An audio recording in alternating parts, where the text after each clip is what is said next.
Eminem, which is complete bullshit. Like, they were only there for Fall Out Boy for the most part. Like, there really wasn't anybody there for him. Yeah, and then right afterwards, so the video was that that one, or also so afterwards, after he did that, he turned back around and showed everybody the shirt, and everybody started booing. So Yeah, I saw the video. Yeah, the video was fucking that video was fucking great. That video was fucking hilarious. He's just sitting there trying to rap, and all you just boo. He deserves that shit, though. Who the fuck? Like, That was some because bullshit. to make it seem like these fans were all against Eminem, like, yeah, that's complete trash. You can't fucking do that. No, you can't. Like, if they didn't fucking, if they weren't doing that, if they weren't fucking, if you to lie like that is just fucking. Why would you? There was no reason to lie like that. I think that's the main thing too. Is like. He could have just easily fucking not posted the thing, right? Like, he could have. Why did he not think that? Oh, there's thousands. I don't know how many people there. Maybe a couple thousand, maybe less. But fucking. It's a Fall Out Boy concert. I would imagine it's possibly. I have no idea people. how many fucking like, people an auditorium. It looked like a lot of people. It looked like a massive amount of people. But yeah, how could you not think? Oh, somebody's gonna record this and somebody's gonna expose me. Like, that's so many people to sit there and think, no, I can get away with posting this. And all he had to do was not post the thing to Instagram, and all would have been fine. He would have never gotten caught. Yeah, I think it's sad that... Alright, so I've been on the bandwagon of MGK, and I've been off the bandwagon. I feel like when he does a song, like, he rapped to that song, Sail, and I thought his rap was really fucking dope, and I thought the music video was pretty... it was alright for like an amateur rap music video, and it just, I was a fan of him, but after this bullshit, I'm just kind of like, yeah, I gotta distance myself. You're doing too much stupid shit now. Like, I can't pretend like I like you anymore, because I didn't like Eminem when he went against Trump. But you know what? At the same time, Eminem's gone after fucking presidents all the time. The only one he didn't go after, which I think is bullshit, because he easily could have, which was Obama. I don't think he went after Obama because Obama's black. But I think that's kind of bullshit that he should, if he's not racist, then you go after the president who, well, he just happens to be black, but he's doing a lot of fucked up shit. Like, why wouldn't you go after that person? Doesn't that make it seem like you're racist if you're going after every white president, and then all of a sudden, like, oh, the black guy, can't do that. I'm gonna get in trouble if I go after the black guy. Like, yeah, no, it's true. But yeah, no, I was never, like, I don't think I've actually heard any of MGK's songs other than Rap Devil, just because I had heard of MGK, and actually the way that I heard about MGK, apparently, you know the show Hot Ones that Sean Evans hosts? It's that YouTube series where like fucking celebrities go on and eat hot wings and shit. Oh, yeah, I've seen the Andre episode. Yeah, apparently MGK made that show big, but the only reason that I know about MGK is because of that show. I had no idea who the fuck MGK was, other than, like, a couple of news stories where, like, I remember MGK, like, got in trouble for getting up on like some tables in an office, or like some tables at like a school or something, and he was supposed to be just performing there like quietly and shit. And I remember this specifically because Philip DeFranco had reported on it, and he was like, if you know MGK, then you'll know that this is normally what he does. And I was like, who the fuck is MGK? And then I saw him on the Hot Wings and on the Hot Ones show, and then I never listened to his music because I'd never bothered. And then the whole Rap Devil thing happened, and that was the first time I heard one of his songs. And like, that's the only real way that I know his music. Like, I know him from the shit that he's done, but I never cared to listen to his music. So like, I've never been an MGK fan, but like, I kind of liked him after the Rap Devil song, because I gotta admit, it's still a good song. It's, at least in my opinion. But what he did is complete bullshit, and he didn't have to do it. There was no fucking point. It didn't make him look any better. Like, I didn't, when, like, some people said when they saw that picture, they were like, oh, look, see, he's doing better than ever. And I just thought, oh, who gives a fuck? Nobody cares. Like, I don't give a fuck if you're in front of a bunch of people. Like, I'm sure that you've sold out concerts before. I'm sure you'll continue to sell out concerts in the future because you have a dedicated audience. I don't know, man. I don't know if he sold out concerts. he is touring with Fall Out Boy. Well, what I mean is like sold out concerts is like at smaller venues. I'm not assuming these venues are gigantic, but like at smaller venues, I'm sure he's like, you know, sold out certain concerts before and shit along those lines. Because I've heard that he at least the way he came up was through like a very hardcore but small fan base that like just kept blasting his music and kind of sharing him everywhere. But like I've never heard that he's had like a big audience, but just like a small dedicated one.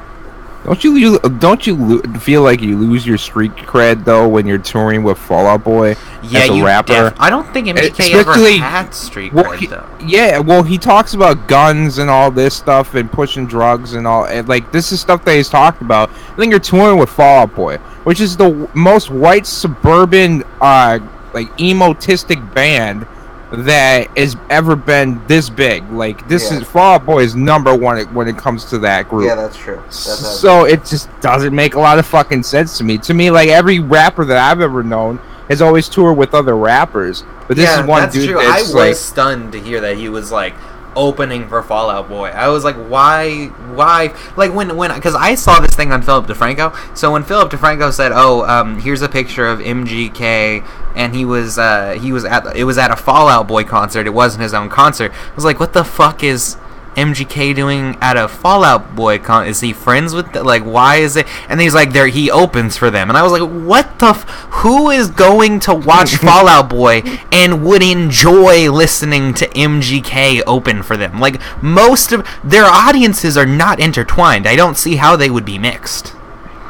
Yeah, I don't see going from Sugar We're Going Down to Wild Boy. Yeah. Like, that's just like, it just seems like an odd combination. Like, you need to be in two different mindsets. One, you need to be fucking shooting up heroin, and the other one, you need to be coked out of your mind. Like, that's it's a weird fucking combination. Okay, so Jason, I'm gonna need you to turn on your camera, and we shall go ahead and get into the full-on show here. We're still pre-show technically. All right, one sec. I did see. Have you seen the new Jurassic Park movie? Did I? Yes, I did. I had to think about it. Okay. Because that's the one where I had my dinosaurs jump off the island, right? Because they're all dying. Yeah. That's the only scene I remember. That's it. It's a fucked up movie if you're a kid. Oh, you're watching all your favorite dinosaurs, and there's the the image of the Brachiosaurus fucking burning alive. Like, holy shit. I know, like, it's fucking and then, like, honestly, the scene, or not that, but that whole scene where they're running, and then the fucking, I don't remember what that dinosaur is called, but the herbivore with the really long neck jumps off into the water. Yeah, it's the Brachiosaurus. The Brachiosaurus, yeah, you're like, what the fuck, dude? Why are you doing this to me?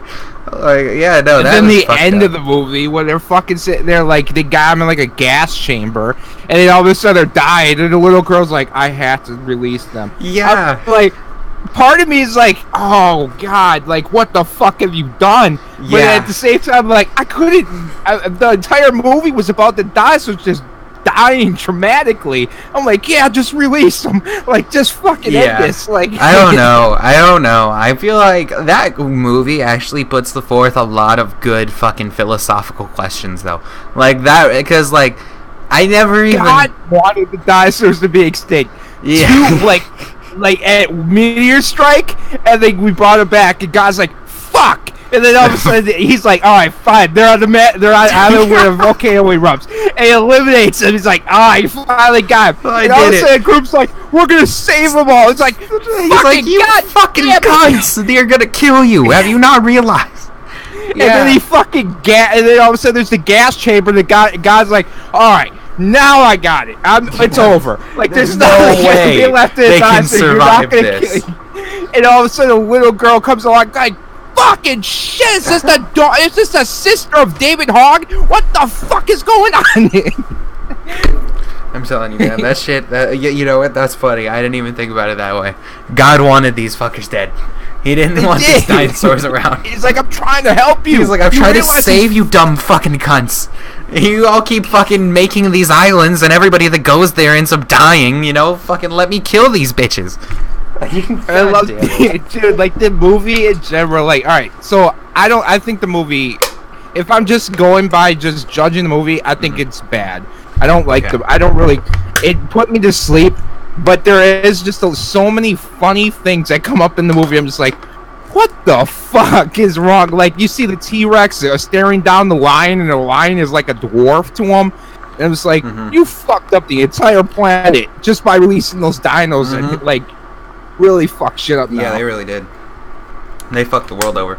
But like that, I feel like there were just a lot of unnecessary nods to old fucking Jurassic Park movies. Way too many. Way too many. I think that's so what took me out of it. Yeah, it took me out of it. I don't like the. I like the nostalgia. I like certain things. Like, okay, the first Force Awakens movie is completely A New Hope. For the most part, is A New Hope.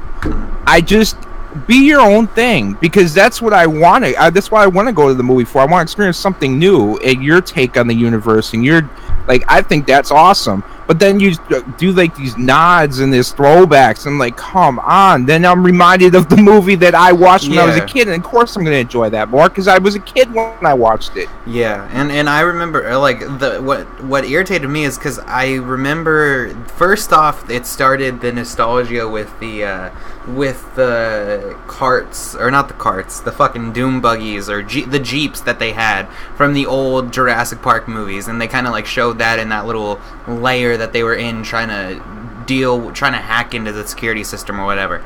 But then I don't remember exactly what it was, but I feel like there was a scene that was directly a copy of one of the older movies, and I might be tripping because I only saw it in theater, so I don't even really remember. Well, there was a lot of scenes that were direct copies. There were okay, so that irritated me. Like, you can throw in the nod of like the jeeps from the old park and all that shit. That's kind of cool because it shows like, oh, this is all happening in the same universe. Like, this shit happened before and now it's happening again. But when you literally do fucking motion for motion a scene from one of the old films, it's like, now you've overdone it. Now I don't give a fuck. Now, like, you're irritating me. Watch, Honest Trailers just came out today for Fallen Kingdom. Like, they put it together perfectly that you see all the same things from the like Lost World and the first Jurassic Park. When the Indoraptor is coming after the one girl or whatever, and she's like in the dumbwaiter and she's trying to close it up. It's the same thing as when Lex was trying to close up the oven door or whatever it was, and the dinosaur hit himself. And they dude, I don't want to sit there and ruin the Oz trailers for you. But they said something about comparing the dinosaurs to Looney Tunes, and it was fucking hilarious. Yes, especially the hammerhead dinosaur, who just kept busting through shit. That's true. That also felt like a big fucking cop-out. Like, that fucking dinosaur felt like they just had that fucker in there to go ahead and get them out of any situation that could arise. Because, like, what are the odds that motherfucker's gonna pop up out of nowhere every fucking time you need to break into something or out of something? Like, that motherfucker, he helped him like 3 or 4 separate times, didn't he? The fucking little... Oh, yeah. Yeah, like the fuck... He kept whistling, and then he busted through the prison wall. Yeah. Like the other side of the wall. And then he whistled again, busted through the cage. And then all of a sudden, he's like, hey, I got a good idea. Takes him up on the elevator where the auction's going down, and then sends him over there. Like, so this dinosaur, he just kept doing the same shit over and over again. But it's just like, yeah, the movie just was so boring because a lot of the same things I've seen from Lost World. I'm like, oh, I want something new and fresh. I don't want throwbacks and all that. I just want something new. It just was so boring. It took me out of the movie because I'm like, wait a minute, I've seen this. Yeah. Like, I know exactly what's going to happen now because I've seen it in the previous Jurassic Park movies. Literally what I kept catching myself doing. I kept catching myself saying, oh, I've seen this scene before.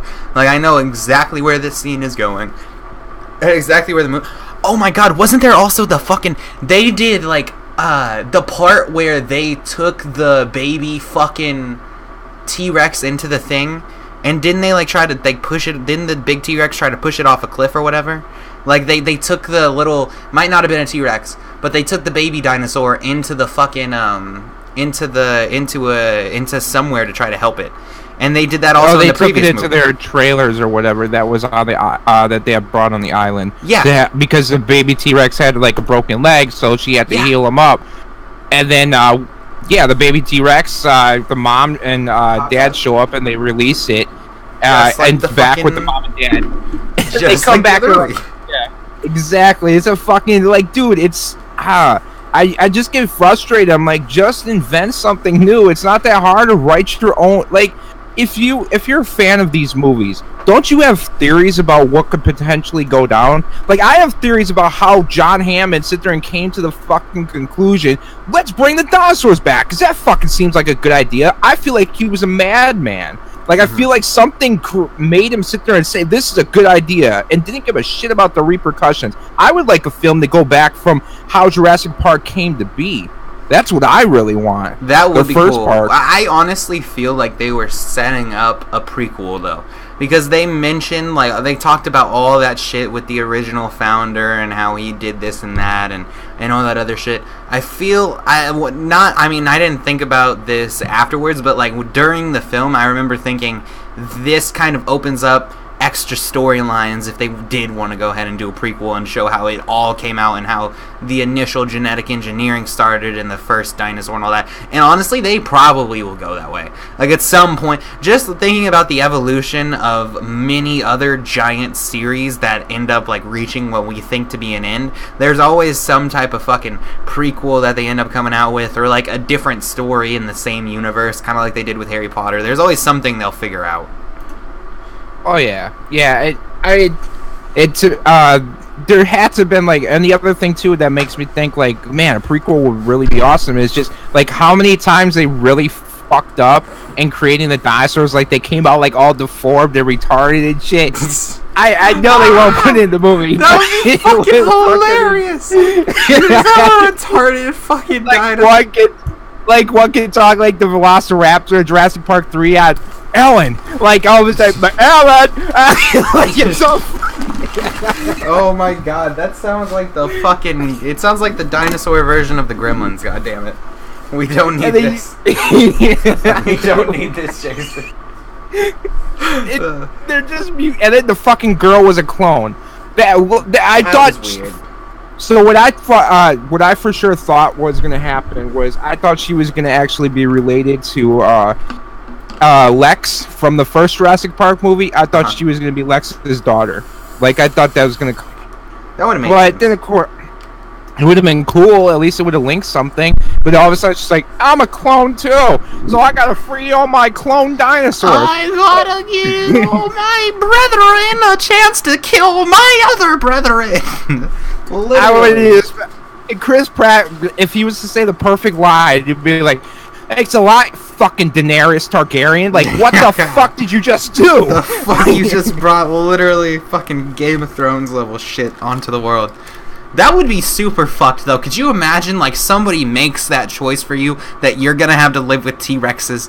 Like, you could just be driving through the forest one day, and a T-Rex can just casually come up, rip you out of your car, and munch you down. And you didn't make this choice, and God didn't make this fucking choice. If there is a God, it's this fucking little girl decided that she knew what was good for the world. Fuck that bitch. You know what, now that I think about it, fuck that little bitch. I'm tired of her shit. Even God's like, I'm out. I'm done. I'm done. Fuck you. I tried to help you. He's like, I'm going without smoke break. Fuck this shit. I'm done. Hey, you know, a smoke break to God is like a century to us. Yep. I'm telling you. That's true. I just like, oh my God, it just pissed me off. I agree with you. That little girl is just like, come on, man. Like, I understand. I watched the dinosaurs suffer too. But you know what I would do? I'd be like, alright, well, if I release them, the world is fucked. But if they get gassed right now, we're good. Yeah. We're fucking good. Exactly, like, think about fucking bears. I don't know why, but fucking in my recommended feed on YouTube, there's been nothing but Joe Rogan podcast videos with him talking with guests about bears and showing them bear videos where people just get fucked up. Now think about how dangerous and fucked up bears are and how big those fuckers are. Now think about something fucking 5 times bigger with way bigger teeth and can just fuck you at any time it wants. Can just fuck you. That would be so scary. You know, there's like some old fucking man with his fucking like wife beater in his box, like 70 years old, sees a brachiosaurus eating off his brand new fucking tree. Like, what the fuck? He pulls out a shotgun and just shoots it. Like, there's all like, oh, the PETA fucking members surround his house. Like, you killed a brachiosaurus. It was fucking eating my tree. I just eating my tree. Fuck that brachiosaurus. It doesn't know how hard I had to work. It doesn't know how hard I had to work the water and grow that shit. But even the part where Blue sit there and Chris Pratt's character, I can't remember his name right now. Neither can I. But he basically sit there and he basically he's like, Blue, I'm gonna take you to a safe place, and he said that to Blue the first time, and she wound up getting shot. So she looks at him like, are you fucking out of your mind? She looks at the cage, and then she just runs off like, you're fucking crazy. No way. Hell yeah, bro. I would have done the same goddamn... I would have been like, bitch, I had to defend you from a T-Rex, not a T-Rex, a goddamn... Indoraptor. Indoraptor, there you go. And now I had to defend you from this fucking thing? You can suck my dick. You can suck my lizard cock. Like, I'm not doing it. We're friends. We've been cool, like, but no, this is the time I leave. I'm tired of getting beat up for yo ass. Okay, fucking Shaniqua just last week had to beat her ass again, coming through, talking about you. The best thing would to be fucking open next movie. The dinosaurs are in the inner city, and they're fucking just. Oh my god, that would be. It would be fucking hilarious. Man, you see that motherfucking dinosaur on my fucking roof? Like, this motherfucker. This motherfucker got me fucked up. This shit walks out there with a Glock and just starts fucking firing at it. All the they're contemplating on, like, seeing it. Well, the dinosaurs obviously are killing a lot of people, but they have dwindled the numbers of quips and bloods and members in general. Should we be supportive of the dinosaurs? You know, legit though, I wonder if it would be like super difficult to kill other than its speed. I wonder if it would be super difficult to kill a raptor with a gun. Like it couldn't be that hard. Like, their skin couldn't be that much tougher than some of the other predators that we have around. It's not like they're bulletproof. Like, it couldn't be that. The T-Rexes, they'd be hard to kill just because they're so big. Well, they show that in the movie. Like, how thick, when they're trying to draw the blood from the T-Rex. Oh, they did show that fucking... But, like, I wonder if that's scientifically accurate. Because that is accurate for, like, fucking... Some fucking, Well, it's like shooting water buffalo. Rhino, like, that's what I'm trying to think of. Yeah, rhinos have fucking tough skin. Yeah, I wonder if you do shoot a rhino. Like, obviously it's gonna feel it, but... I just feel like the rhino would just fucking get enraged. Like, are you fucking kidding me? I gotta know. Like, I gotta look this up. It looks at the shooter. The shooter's like, oh my god, what did I fucking just do? And the rhino's like, are you fucking serious? Comes at him like Dwayne "The Rock" Johnson, just fucking horns him and like, I don't fuck. And he just pushes his horn into his chest. And he's like, yeah, I fucking warned you. Don't shoot me. Let's see. Blame shot. Blah blah blah blah blah blah blah. Da, da. With land mammals, most of the big ones can be taken down by a brand shot, but that's the only fucking way. For a rhino, your best shot is to get it right in the fucking brain, and if you don't, you're done. It's over. You're fucked. Yeah, you have a horn up your ass. Their skin is like, and their skin is extremely tough. I gotta imagine like hippos are the same thing. Like, hippos gotta have strong, like, thick skin. Elephants, the same thing. Like, elephants gotta be strong as fuck too. Yeah. But yeah, I don't know, man. It was just it was a boring movie. I really just found myself pointing out all the stupid shit throughout most of it. I'm just like, really? This is what you're giving kids? I wish kids fucking did get the Jurassic Park movie that I got when I was a kid. You know? I really wish they had that. It feels like they're getting these dumbed down, really crappy versions of it. Well, I don't know. I don't know if they're necessarily crappy versions. I just think that they're updated for today's fucking population.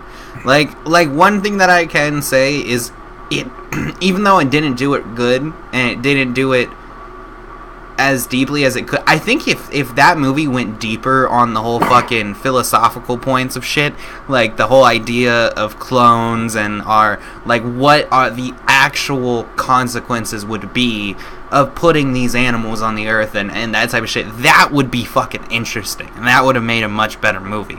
And that's something that I don't feel like they touched upon in the previous movies as much. Like, it felt more just kind of like a dinosaur horror movie to me.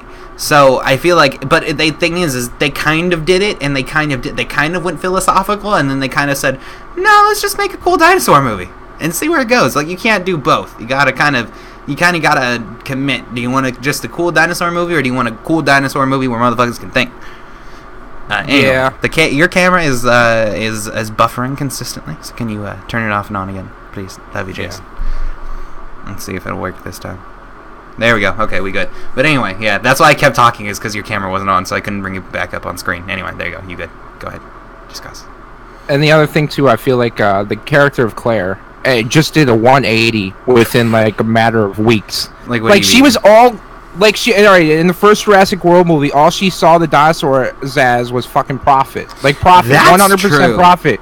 And then all of a sudden, a few weeks later, she experiences something, she's like, oh my god, save all the dinosaurs. I'm for the dinosaurs. Dinosaurs' lives matter. Like, this, it was fucking ridiculous. It was ridiculous. I'm like, no person. It takes time for a person to change their thoughts and opinions, especially if they strongly feel something like that, or they just see something as profit. Like, it takes a while for somebody to change their mind. I can't just be like instantaneous, like, oh, there it is. I guess that's how it works now. Yeah. It was really fucking... It felt stupid to me. Like, the movie, I went in with zero expectations, and I came out with even lower expectations. It was horrible. Yeah, no, I feel it. I honestly didn't have a lot of expectations going into the movie. I didn't think it was horrible. I still thought it was like a watchable movie, but it wasn't a movie that I'd go back and watch again. Like, the first Jurassic World movie was pretty good. I liked it. And I actually watched, that's like a movie that I'll watch if it's like on TV and there's not much else on. Like, I have no problem putting that on and watching it. But this second one, it's like, I don't really need to see it again. And that's how I came away feeling from it. Not that it was awful, but it was like, I kind of get it. I don't need any more. Yeah, I mean, I don't know what they're... I mean, apparently in the third one, what now? The dinosaurs are all over the world, and now they gotta fucking fight. I mean, I don't know. That seems like... And then the whole... They showed Jeff Goldblum in the trailer. And for me, I was expecting Jeff Goldblum to be in the movie more than 30 seconds. I felt gypped. I'm like, really? That's it?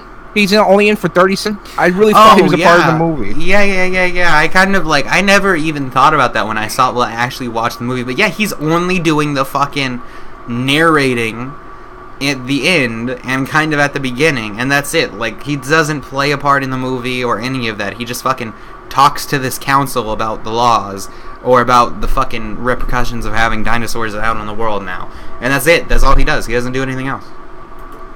And yeah, I think my last point with this movie, though, is I feel like there's just no characters that I can really relate to. I like Chris Pratt, and I like the character he plays. I just feel like I can't relate to him 100%. So I'm just like, there's no character in the movie that I can relate to. Honestly, like in the first Jurassic Park movie, I can relate to Jeff Goldblum and what he was saying. Like, oh, life finds a way, and you don't know what the hell you guys are doing. You just bring dinosaurs into the world and just don't care about the repercussions. I was with that. I was 100% with that. When he was a character I could relate to, but there's just like all these characters seem to have the same personalities, or they just have weak story developments. I'm just like, I don't fucking care. Kill them all. More than that, I really noticed with newer movies, there's so much less character variation, as in like every single main character nowadays in action movies and those types of movies in general, they're always the traditional hero storyline. You know what I mean? They're willing to take on anything. They have no fear. They don't lie. They, get shit done. They all this, that, and the other thing. When before you used to have a character that started out who was weak and who was puny and who didn't know anything about life, and then they kind of learned something as time went on and as the story progressed and came to a close. Now I feel like they kind of just throw the character out there as already being the perfect person. Like, there is nowhere for the character to go. Like, in those movies, other than maybe Claire, I'd see no character development with any of the characters. Maybe the only thing is the little girl finds out she's a clone. That still doesn't do much to change her character. Like, it doesn't, none of it really develops them as people. It's just kind of this thing that they go through. And that's not good storytelling. No, and I think the other thing too, though, and it has to be believable character development. Like the thing with Claire it's just not believable character development. To go turn a 180 so fucking quick, it just isn't believable. And the other thing too is like somebody like Owen, you can see like, all right, I look at Indiana Jones. He's somebody who's just like, fuck it, I want to go on an adventure. I don't care. Like, I know the risk. I just don't care. And you kind of get, like, that thing of, Owen isn't that guy. He's the guy, especially in the second movie. He's just like, yeah, I don't want to go. Let Baloo die. That just, he was, like, yeah, let the dinosaurs die. Mm-hmm. That's just how it's going to be. Yeah. And then all of a sudden, she's like, oh, you're such an asshole. He's like, oh, fuck. All right, fine, I'll go. You're right. Like, but there's just no reason for him to go. That's true. He just doesn't care. That's so true. I mean, the only thing that kind of like made it look like, oh, he's gonna go is he has feelings for her. Other than that, there was no change. I remember thinking that too when that happened in the movie. It's like it never changed. Nothing happened to make him all of the sudden fucking like you were saying. Nothing happened to all of a sudden make him change his mind about going and saving these fucking things. It's not like all of a sudden he cared about these dinosaurs. It's not like all of a sudden she called him again and made a new better case. No, all of a sudden out of nowhere he just instantly like, yeah, I'll do it. Why not? I'll go risk my life to save a couple dinosaurs. Isn't that Jurassic Park 3? It is Jurassic Park 3. When they're in the bar and they convince main guy in Jurassic Park 1, but they convince him, they're like, oh, come to the island, we're just looking for people to take us around, we're gonna hover above it and all that, it'll be fine. Like, it'll be fine. Just come with us. He's like, oh, I don't want to fucking go. I just don't want to go. And then just somehow convince him to go. It's the same shit. It's the same story being told with different actors and actresses. And that's the biggest fucking problem I have with the movie. It's just the same thing. I don't want something I've seen over, already. Yeah, well, and I absolutely love. That's the thing, though, is like, a lot of the people going and seeing these movies have seen Jurassic Park, and so they want to have something nostalgic to look back on. And then there's also that other audience where a lot of people haven't seen fucking Jurassic Park, even though, you know, who hasn't? To you or I was about to say, because I knew you were going to say that. To you or I, like, that might sound crazy, like, nobody that you haven't. Honestly, though, like, I haven't seen every single Jurassic Park. I've seen probably 1 and 2, and then Jurassic World and Jurassic World 2. That's about it. But that's all right. You missed the worst one anyway. Oh, I missed. There's only 3. I thought there was 4 before. No, Jurassic there's World. 1, 2, 3, and then Lost or whatever. Jurassic World.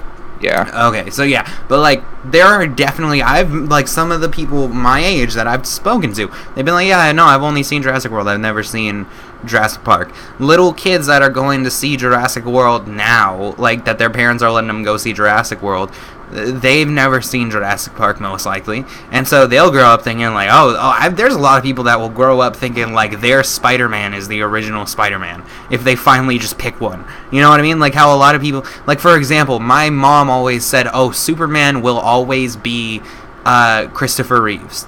And I was like, okay, but what about the person who played Superman before him?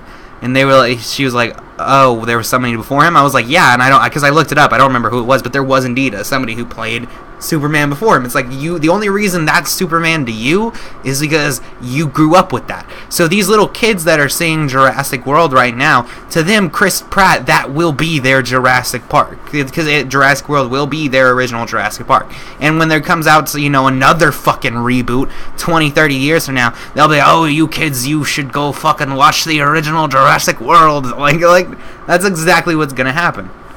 But see that that's not my problem. Like I said that before. I said I want kids to sit there and have that experience. Like I want it, but my issue is the fact that they put so much nostalgia into it that it's never can be their own experience. Like there's no, like when I watched the first Jurassic Park movie, there's no throwbacks to an original Jurassic Park movie. There's no throwbacks to any other film. The same thing with the original trilogy. the original Star Wars trilogy. Like, there's no throwbacks to another film because there just wasn't. I want that experience. I want kids to feel that experience. Even as adults, I want to feel that experience. I want new things. You don't have to use so much nostalgia to the point where it's nauseating. It's the same identical movie. Like, to me, that's not a good. That's not good writing. That's lazy writing. Yeah, no, I definitely feel you there. I feel that, like when they did the whole fucking Amazing Spider-Man series, I was kind of happy they did the whole Gwen story instead of just jumping straight into Mary Jane, because it was the same characters that we knew of Spider-Man and, you know, all that other shit, his family and whatnot, but it gave us the original comic book storyline that the original Spider-Man movies never gave us. So, like, that was a lot more of an interesting movie to watch. So I can totally get what you're saying there. Like, these movies, they can use the same characters, they can use the same name to try to draw in audiences, but at least give us some new storyline, or at least something we haven't seen from the previous movie. I get you. Yeah. Okay. Yeah, that's all I'm saying. Like, but again, this is Hollywood. This is their lazy writing, and this is why they fucking don't have anything new. This is the reason why they keep remaking everything. Is because they don't. I don't know if it's. I don't feel like Hollywood's run out of ideas, because I constantly think of you think of, I'm sure, like, stories every day that, like, this would be a great fucking Hollywood movie. Like, Hollywood definitely didn't run out of ideas. The problem is Hollywood's afraid to take a risk or take a gamble on something. And it's, to me, why, when you know people are starving for something new, you know it. Like, that's why Deadpool was so successful, because it was something new. It was like, oh, this is fucking amazing. Like, they don't give a shit. Like, he's gonna say whatever the fuck is on his mind. It's great. I love this. Yeah, that's what people want. Oh yeah, I totally agree that fucking Hollywood is so, and I think it's a problem with actors too, is Hollywood is so hung up on, oh, this actor gets us this many tickets in the seat, or this title will get this many tickets sold for us, and all that other shit. It's like, yeah, that is true, but what if you made the next Star Wars? Not the fucking Star Wars that we've already had, but like a movie franchise that's so fucking big that it changes a generation. Like, there's a market for that. There's a fucking, like, instead of all of these younger people getting attached to these older fucking film franchises, why don't you just make some brand new film franchises that are fucking worth their salt, worth seeing, worth buying the merchandise for?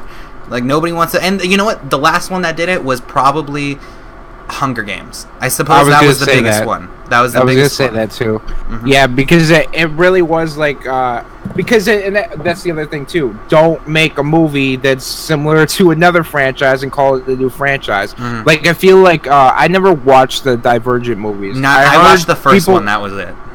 Okay, well, I heard, like, people like it. Maybe if I sat down and watched it, I wouldn't mind it. But I just feel like I saw Twilight. I saw all the Twilight movies, and once I got over the pedophilia, and once I got over, like, I was like, all right, well, this is just a stupid love story. This is for females. I understand this. Like, but this isn't for me. I feel like, dude, something like that is okay. Well, then they're creating something new, and they're starting something new, and they're even 50 Shades of Grey, which is fucking just nothing but it's a sex movie. It's a porno. It's a porno for women, and that's all it is. But if that's what women want, then okay. I just feel like more new franchises that expand the mind and make you think. I want something like The Matrix again. I want to feel that, where it fucking makes me think, like, man, what the fuck? What if this could happen? Like, you just sit around and you smoke with your friends and think about this. Like, man, what if that fucking shit was real? Like, I know they wrote it, but they had to got inspiration from somewhere, right? Think about all of the good books that haven't been turned into movies, or the good the good books that have been turned into, like, fucking C-list films. Like, I can't think of any off the top of my head, but I do recall seeing quite a few movies like on Netflix and things like that were based off of books that were decent films, but they just didn't have the budget, didn't have the actors to go ahead and get the film done how it should be done. And, like, if they started taking some of these fucking amazing books out there and turning them into films, they would do so much better instead of like going and looking at the same goddamn authors. Like, I love Stephen King. I fucking love Stephen King. But besides The Sleep Doctor, do we really need any more fucking Stephen King movies? Not really. Not really. No. They fucked up The Dark Tower. They fucked up all sorts of things. And we just don't need that many fucking Stephen King movies. There's already 100 of them. Like, fuck. Or like fucking... I was pissed off when they fucked up Dark Tower, by the way. I was so mad that they... That is the best that comic book series. I didn't know what it was. When the first comic came out to the my local comic book store, when the first comic came out, I didn't know what the fuck it was. I just saw Stephen King on that comic. I'm like, oh, all right, I gotta fucking read this because this is... I never seen a comic by Stephen King, so let me read this. I started reading. I just got into it. I'm just like, all right, this is fucking amazing. And then the movie came out. I'm like, you fucking morons. If you were gonna do this, you either had to make sure that you didn't tell all of it in one fucking movie to the point where it was so ridiculously fast that everybody's like, I can't keep up with it. Fuck this movie. I'm not going to watch it. It's stupid. You need to turn it into like an HBO series. Like, that would have been perfect. It would have been amazing. Oh, you're so... If HBO had taken the Dark Tower series and just stretched it across like 7 seasons, because of 7 books, would have been fucking perfect. Would have been perfect. Oh, hell yeah. They rushed the entire storyline in that one movie so fucking badly that it was like they made it to the... It took fucking the characters 7 books, multiple times of dying and like all sorts of other having to kill people and then finding their clones because they're from another dimension, all sorts of weird shit, and they got these fucking, the main characters get to the fucking place that it took them 7 books to get to in 1.5 hours in that fucking movie. Like, how much of a cop-out is that shit? And then they destroy it all and they break the whole fucking tower down at the end of the fucking movie, and it's just one movie. How ridiculous was that? That was so... that movie pissed me the fuck off. Anyway. And I mean, that's it. Well, let me ask you this: do you think then? Well, all right, so that was based on a comic book series that was developed over time, and you see a lot of this. Do you feel like when it comes to Hollywood movies, you almost either it needs to be based off a book, like just like a single book, or it needs to be based off an original storyline, and everything else needs to be like a HBO TV series, because it is something that you have to really, like, you have to tell a story over a long period of time. Like, I feel like with like something like Star Wars, I feel like it was something that George Lucas obviously wrote, he came up with, and that's why he was able to fit it in 2.5 hours space in 3 movies. Yeah, it was made to be together. A movie. Yeah, I totally fucking agree. Unless you're planning on making multiple films, you should not do a multi-book fucking idea. Or unless you're only loosely adapting it off of a book, that's fine. But even then, when you're loosely adapting something, nobody's gonna fucking like it, because the people that are gonna see it are the people that like the book, and they're gonna want to see something that is exactly like the fucking book. And people get pissed off when you even fucking have a slightly different character from what they should look like, or like, there's some hardcore people when it comes to the fucking characters that play the character, for the actors that play the characters in the movie from the book. Like, if they don't look exactly how they're supposed to look, fucking people get mad. So yeah, it's fucking crazy. So like, I think that you should either plan to make multiple movies if there's multiple books, or just fucking don't do it at all. Don't try to fucking rush everything into one movie, because it's never going to work. I cannot think of a single time. Tell a story from that universe. What to me that would be dope. That would be actually pretty fucking dope, right? Like, hey, like, to me, like, all right, this is a thought in my head. Like, I'm thinking, like, if you took like the Dark Tower series and you just sit there and not the main characters of Dark Tower, but you sit there and you thought to yourself, all right, what if I fucking just create characters and invent them and put them in this world, and there's basically hints to the actual characters from the comic book series. It makes people think, fuck, I need this television series. I need something and to connect all this. But you sit there and invent this movie, and you create the world. You create the entire thing, and exactly what people want to see.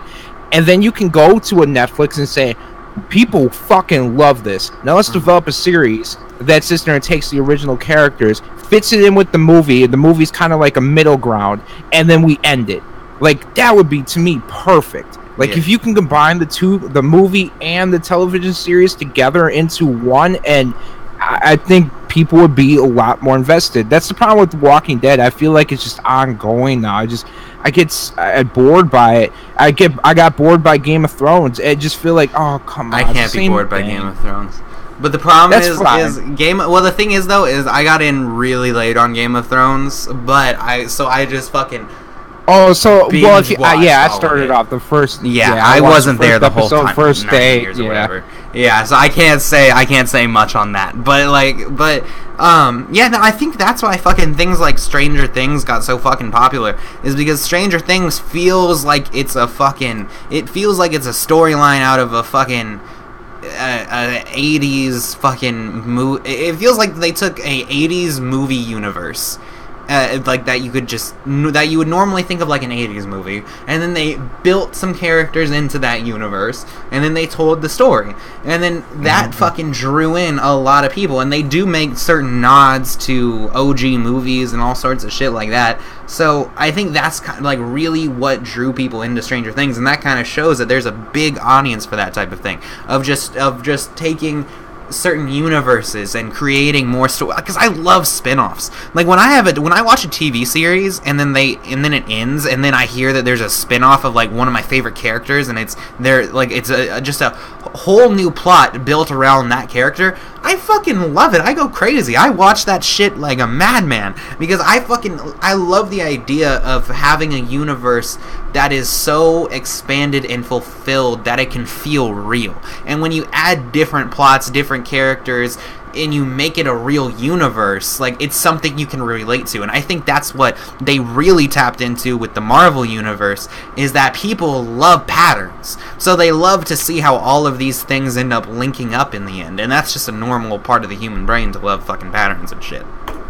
Oh yeah. Well, I mean, going back to Star Wars again, just think about the fact that how many books and how many comic book series came out, like, and it was just different writers and different artists, their opinions on what they thought would happen in the world, and it was awesome. And not all of it fit together, and it wasn't meant to. But you get different voices and you get different ideas, and it just fucking it works because of the fact that, you know what, I love sitting there hearing a difference of opinion. Oh, what do you think happened to this character?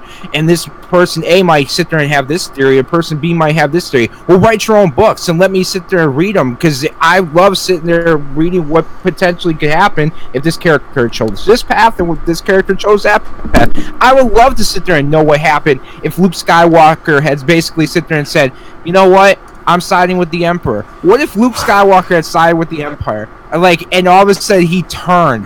What would have fucking happened? I think that would have been amazing. Or the fact that maybe, Anakin didn't sit there and turn against Obi-Wan, and he's just like, I'm completely broken down, but I don't. And all of a sudden he had to go through a court system because he killed so many people. And that's how he turns evil, and that's how he turns into a Sith, because he's basically being tortured and abused, and he's a cast out from the Jedi, and he's kept in a cell, and nobody can talk to him, but he's developing his powers. It's like, I'm gonna fucking take over the universe like I was meant to. That would be a fucking amazing story. Like, there's so much shit that you could do. And I think that, like, one of the mediums that tapped into that whole idea initially was video games. Because when you think about all the fucking open world games there are, and how many, even the fucking new Spider-Man game is completely open world, I'm pretty sure, and everything. Like, every game is trying... Yeah, every new game is trying to be open world, because something about being able to immerse yourself in a universe that's large enough to feel like reality is interesting to humans, because we don't want to be in our own reality. So if we can kind of place ourselves in this other reality and kind of just immerse ourselves in there, then we really fucking like that. And you can't do that with very linear and straightforward storylines. And that's kind of why I feel video games have gotten away from that straight linear storyline idea to more open world shit, because the whole idea of video games is immersion, and when you fucking really feel immersed in a video game is when you're fucking running down the streets of GTA just fucking ramming into shit and everything, and all this fucking realistic fucking physics and everything is going on, and you're just like, how does this game feel so real? And it always trips me the fuck out that the first things that you have to do with fucking video games is set the physics. Like, you have to create a type of physics within your virtual world in order to fucking continue your fucking building on that game. But I just went to a red bar and you fucking froze, goddammit. So are you there? We go, it unfroze. So anyway, it froze for a second, but go ahead, Jason. Go ahead. Oh, yeah, I would say the only like linear games I really fucking enjoy are like Uncharted. Like, I love the entire series. But if that were an open world game, it would have been pretty fucking dope. Yeah, but I don't like. All right, well, with certain games, like, I don't feel like every game needs to be open world. No, not every game. Not every game. All right, so with like BioWare, the reason why I like BioWare games so much is because the ability to make decisions and choices that affect whether or not you were a good person or whether or not you were an evil person, and that's the reason why. So I went back and because I got the EA pass. It's only like $5, but you get like Battlefield 1 for free, and then you get all the Dead Space games. You get a lot of pretty good stuff for $5 a month. $5 a month is pretty good. So, and I went back to play Andromeda. I'm like, okay, why did I stop playing this game? And I realized really quick, I was like, well, because there's no repercussions to my decisions. Ultimately, at the end of the day, I'm a good. Like, there's not like, okay, if I fucking decide to sit there and hurt this person or kill this person or help this person, save this person, like, it doesn't make me a good or evil person. There's not that in the Andromeda game, and where it was in the original Mass Effect trilogy, and that's why I love the original Mass Effect trilogy. But that's why BioWare was so great, especially in this KOTOR game. Knights of the Old Republic was so fucking amazing because you could choose to be an evil, either a Jedi or a Sith, like, depending on your choices, and it was really fucking good. Yeah, no, I feel like that's also something that video games is just fucking. I remember fucking movies tried to tap into that kind of, where there were certain games that you could play and shit on old DVDs. I remember as an extra, as like a special feature, you could play games and shit, and it would have something to do with the movie.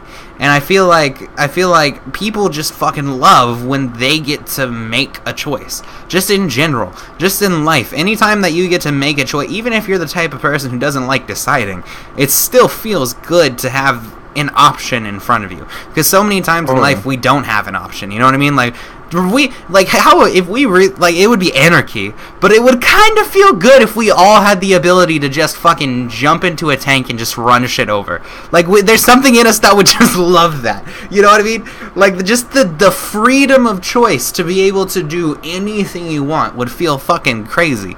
But we'll never have that because there's laws, and of course there need to be laws and things along those lines. But just any time that humans get a choice, we love that shit. And I don't remember why I was going into that. Games tapped into that originally, and then fucking movies tried to figure out a way to tap into that. But I feel like where it's gonna ultimately combine is virtual reality movies, like where there will be very kind of like I don't remember if it was Breaking Dawn. It was a game where there was a bunch of different characters that went up to a cabin, and there was it was Until Dawn. Until Dawn, yeah. So I feel like there's gonna be a bunch of games like that, but virtual reality, and instead of like animation, it'll be just actors that act, kind of like the choose your own adventure on YouTube type thing, like the but 32X virtual days, reality.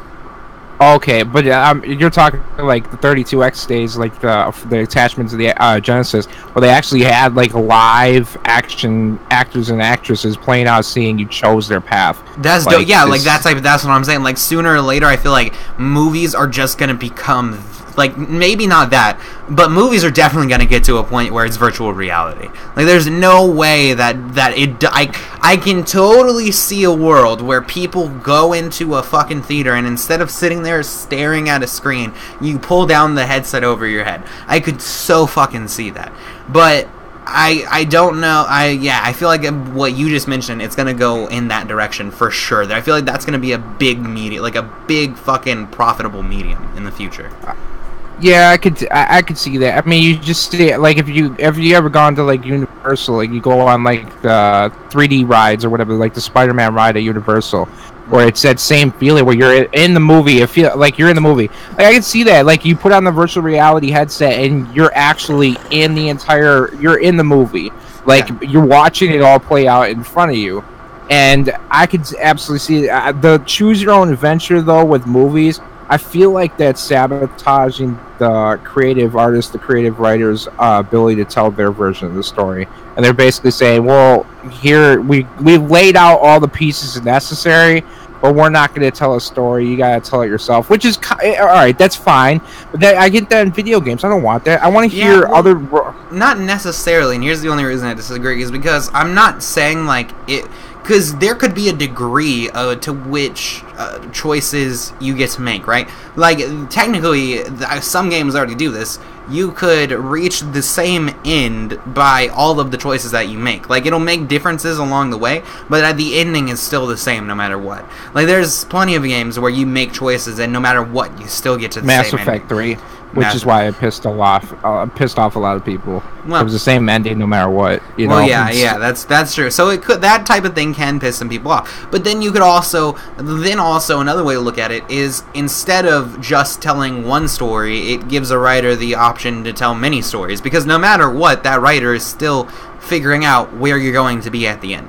Like you don't have to. There could just be two endings, and that would be like that would be fucking a small difference between each storyline, but the choices you make still get to affect that. So I don't think it'll be the main way to consume movies, but I think it'll be a very big profitable medium, and I feel like there will be different degrees to what choices you get to make. Like some people will only have fucking 2 storylines in their movie, and then that's the choices you get to make, take you between those 2 storylines, that type of thing. So do you? All right. Well, we already have the issue of video game. You know, I think it's complete bullshit. But people sit there and they blame video games for violence because, well, the belief is that at least I don't know. Maybe they haven't. This is not the belief. I'm just making this shit up on the spot.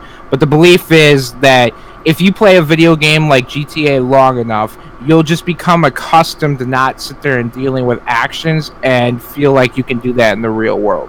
And that's to me, I feel like that's their case for video games causing violence. Now it's bullshit. Some people are just they can't handle things and they're just messed up individuals. But I feel like that could happen with movies where you sit there and you're making choices and all of a sudden you're like, oh, okay, well, I made this choice. Let me make this choice in real life. The possibility, I don't know, I want to get your thought on this. What would you think of if they created a virtual reality, right? They sit there and created like a virtual reality system where it made you feel exactly like you were there. Like they sit there and you take like a tiny little tablet and then you put on the virtual reality headset, and your mind makes your body feel like it's there in the environment, right? But you can sit there and live through any scenario and any single like fantasy that you have. Let's say there's a real evil, sick racist who wants to be the lead member of the KKK. He wants to be the Grand Master of the KKK. Well, he can live out that fantasy. Get over his hatred inside of that because he'll go out in the real world like, yeah, I don't want to be an asshole 24/7. So he's just like, he just fucking experiences that, and it actually helps people get out their fucking aggressions and their angers because they feel in their heads, I went through that experience. I know what it's like, and maybe the system causes them to play out the entire scenario, and they see how fucking miserable it is. Maybe the Grandmaster KKK member actually all of a sudden is in the virtual reality scenario being the black person in that environment, and he has to go through exactly what that black person experienced. How fucking torturous to the mind would that be, to the point where it's like, okay, I'm a fucking evil person for even thinking this was okay. Like, I feel like it could get a lot of anger and aggression out. Yeah, I agree with that 100. Real quick, shout out to Bulldogs 1992. Sorry I missed your. He said, "Hey guys, what's up? Sorry we missed your chat. I didn't have my chat open, but if you're still here, what's up, man? Not much. Just talking about random shit. None of this was fucking planned to discuss, but I don't know how the fuck we've got the point. But you okay? So to your question, I think you make a fucking very good point, because at some point I feel like it's gonna get to the fucking, what's that one show? I only watched like one episode of it, but it's like the Wild West or whatever, and it's virtual. Oh, Westworld? Westworld. There will be some type of Westworld thing at some point where people can just go and do all of the worst shit that they ever want to do, and that would be kind of like how I feel video games are a way to get out aggression now. That will be a great way to get out aggression, number one. Number two is, yeah, you make a great point, and this brings up an article that I actually read, is right now there is actually a virtual reality thing that's supposed to simulate like the end of life experience of people who choose to take their life if they have a serious disease. So basically, it's like this whole fucking virtual reality thing where you sit down, you hear your breath, you hear your own breath, your partner's sitting next to you, and like she's like, "Are you sure you want to do this?" And then somebody brings up a cup of water and with poison in it, and you drink it, and like somebody actually like comes up to you and puts some water in your mouth to like simulate the whole thing. Feels like you're really there, and the whole purpose is just to show what these people. I think it was to give people an idea of what it's like for people who are actually going to do it. And so I feel like there will be more scenarios like that where people will get to play out other people's not activities, but other people's lives and things that they've witnessed and gone through and experienced, and that will give people a lot more empathy and sympathy for what the fuck they're going through. Because like, if you can really feel like you're somewhere and like you were going through that experience, then there's no, like, that is literally the definition of empathy, is understanding what somebody's going through. And if you can really feel it, then you'll definitely know what they're going through. The only thing I can see though is I feel like there's no way in hell that we can make somebody feel like there's somebody else, make it be indistinguishable from reality, and them not go insane. Like, I feel like if it feels 100% real, there will be at least some percentage of psychosis from that. Like, there has to be. There's some, that would be, because like, just to think about it, your brain's not wired to feel something that you're not really feeling. So I feel like like, some people would go insane. Like, they literally think, oh, am I in the Matrix or not? Because then the Matrix is possible. Like, if you really can't tell that you're not, if you really can't tell the difference between virtual reality and reality, then some people will be like, oh, fuck, well, I'm in virtual. That's when we'll have cases of people who are like, oh, I thought I was in virtual reality. So that's why I killed her. You heard, like, haven't you listened to, like, the lectures from, like, Neil deGrasse Tyson, and there's, well, who's to say this isn't happening right now? And that's the entire case, is like, it's not inconceivable. I don't know how we always come back to the idea. But it's true, like, it's not. Is it? Do you Every feel like time. it's inconceivable? No, I'm not saying it's inconceivable. Actually, it's probable, according to Elon Musk. But what I'm saying is that I don't know if I believe it. That's what I'm saying. That's all. So, all right, and yeah, I mean, and that's fine. Like, all right, it's because this is like, when I smoke weed, I sit there and I think about philosophy a lot. I think about the world around me, and that's just like, why do people react the way they do? Why do they think the things they do? Why don't they think for themselves? It's just weird to me. So it's almost like an unbrainwashing effect when I smoke weed.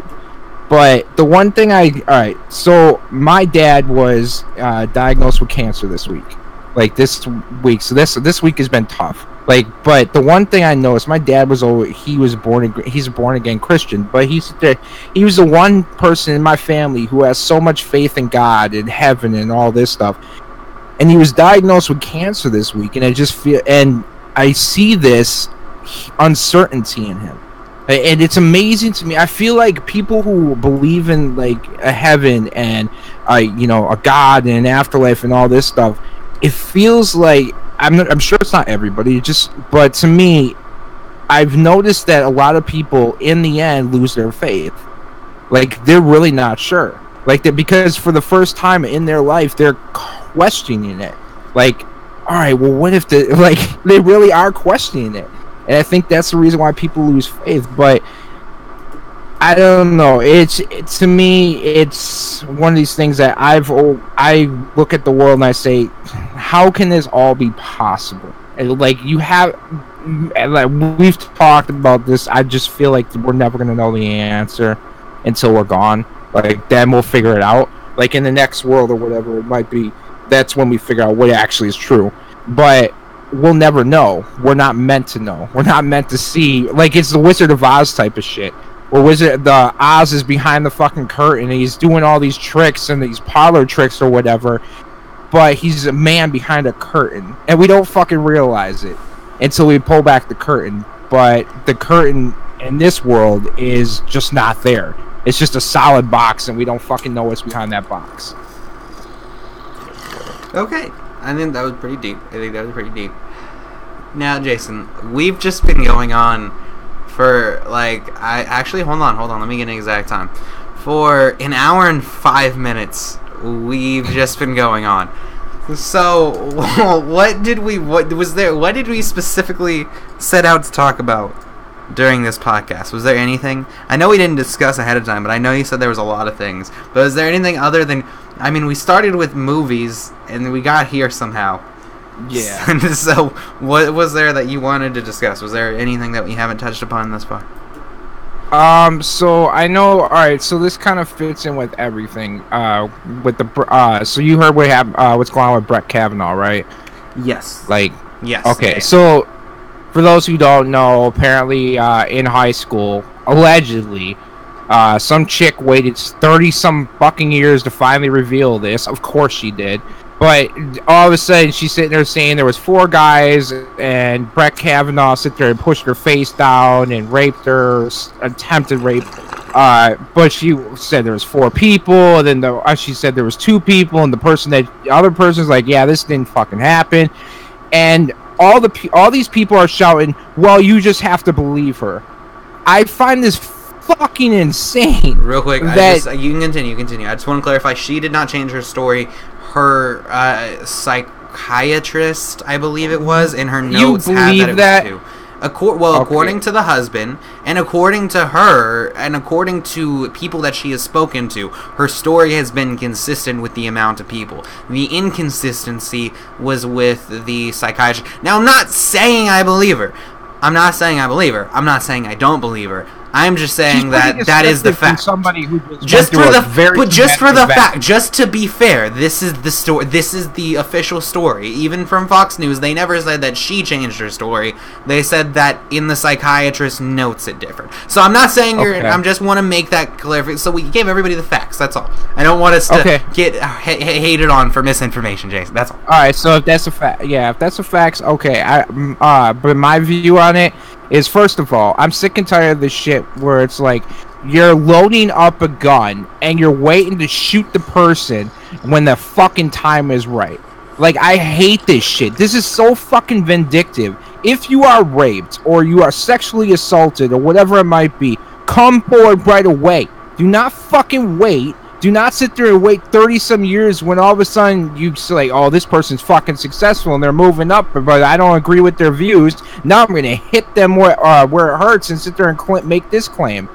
And there's no proof. She didn't give a definitive time. She didn't give a definitive date. So, of course, Brett Kavanaugh then can't sit there and go out and say, actually, I was here on this date and time that she disclosed and said that I raped her. There's no way for him to sit there and combat this. She has no day or time. how the fuck can he be like, I wasn't there? Or how can somebody, or somebody be like, no, you were there that day and time? Like, the witnesses come forward and say, yeah, he was there. Actually, here's proof that he was here this day and time. That's fucking insane to me. And we're just supposed to believe people like this, and that's stupid. Norm Macdonald got in trouble for his comments on Me Too, but he's absolutely 100% fucking right. It turned into, okay, believe this woman, right? Believe one woman, then believe 100 women. Then it turned into just believe all women. What? Are you fucking kidding me? No. I don't care what sex it is. First of all, it doesn't matter if you're male or female. I don't just believe you just if you say just believe me. I need I need facts. Like, I need facts, so I need to have known you for a long time just to be like, okay, well, I've known this person for a long time. I don't see them doing this, or no, I fucking see them doing that. You know? Yeah. It just it's stupid. What I think is I think you make a very good point that it's hard to verify anything when the evidence would be so old. Like, there is no evidence, because how is anybody really going to remember that many years ago vividly? Like, you're just not. What confuses me on the behalf of why I don't really, where I'm erring on the side of caution of not believing in her, is because she, according to other people that have come forward and said, hey, yeah, she spoke to me about this in the past, she has mentioned to these other people that she was perfectly aware that he was a high-ranking, was it a judge, I believe? A high-ranking judge before he was ever attempted to be appointed to any type of position by Trump. So he's been a high-ranking member of society for a long time, making decisions that affect society at a large scale for a long period of time. This new job, yes, it may allow him to change things on an even wider scale, but I do not see such a power discrepancy that would make her stay quiet before but come out now. It's not like he's going to be president of the United States all of a sudden. He's just getting a minor upgrade from what he was previously.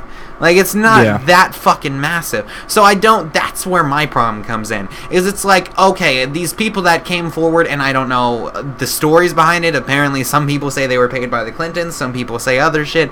But the people that came out and said Donald Trump sexually harassed them, or Donald Trump did things sexually to them, that came out after he ran for president, I understand why they might have been quiet before and then came out now. Because before, he was a fucking game show host that nobody took seriously, nobody gives a fuck about. Who really cares? Come on. This is genuinely what I believe. Yeah. And then when he runs for president, that is a genuine a genuine position of power. So then there becomes a valid reason for coming out. This position, however, this guy was already in a position of power. Why didn't you come out years ago? Makes no sense to me. But anyway, go ahead. You can debate me, Jason. Go for it. What do you have to say against it?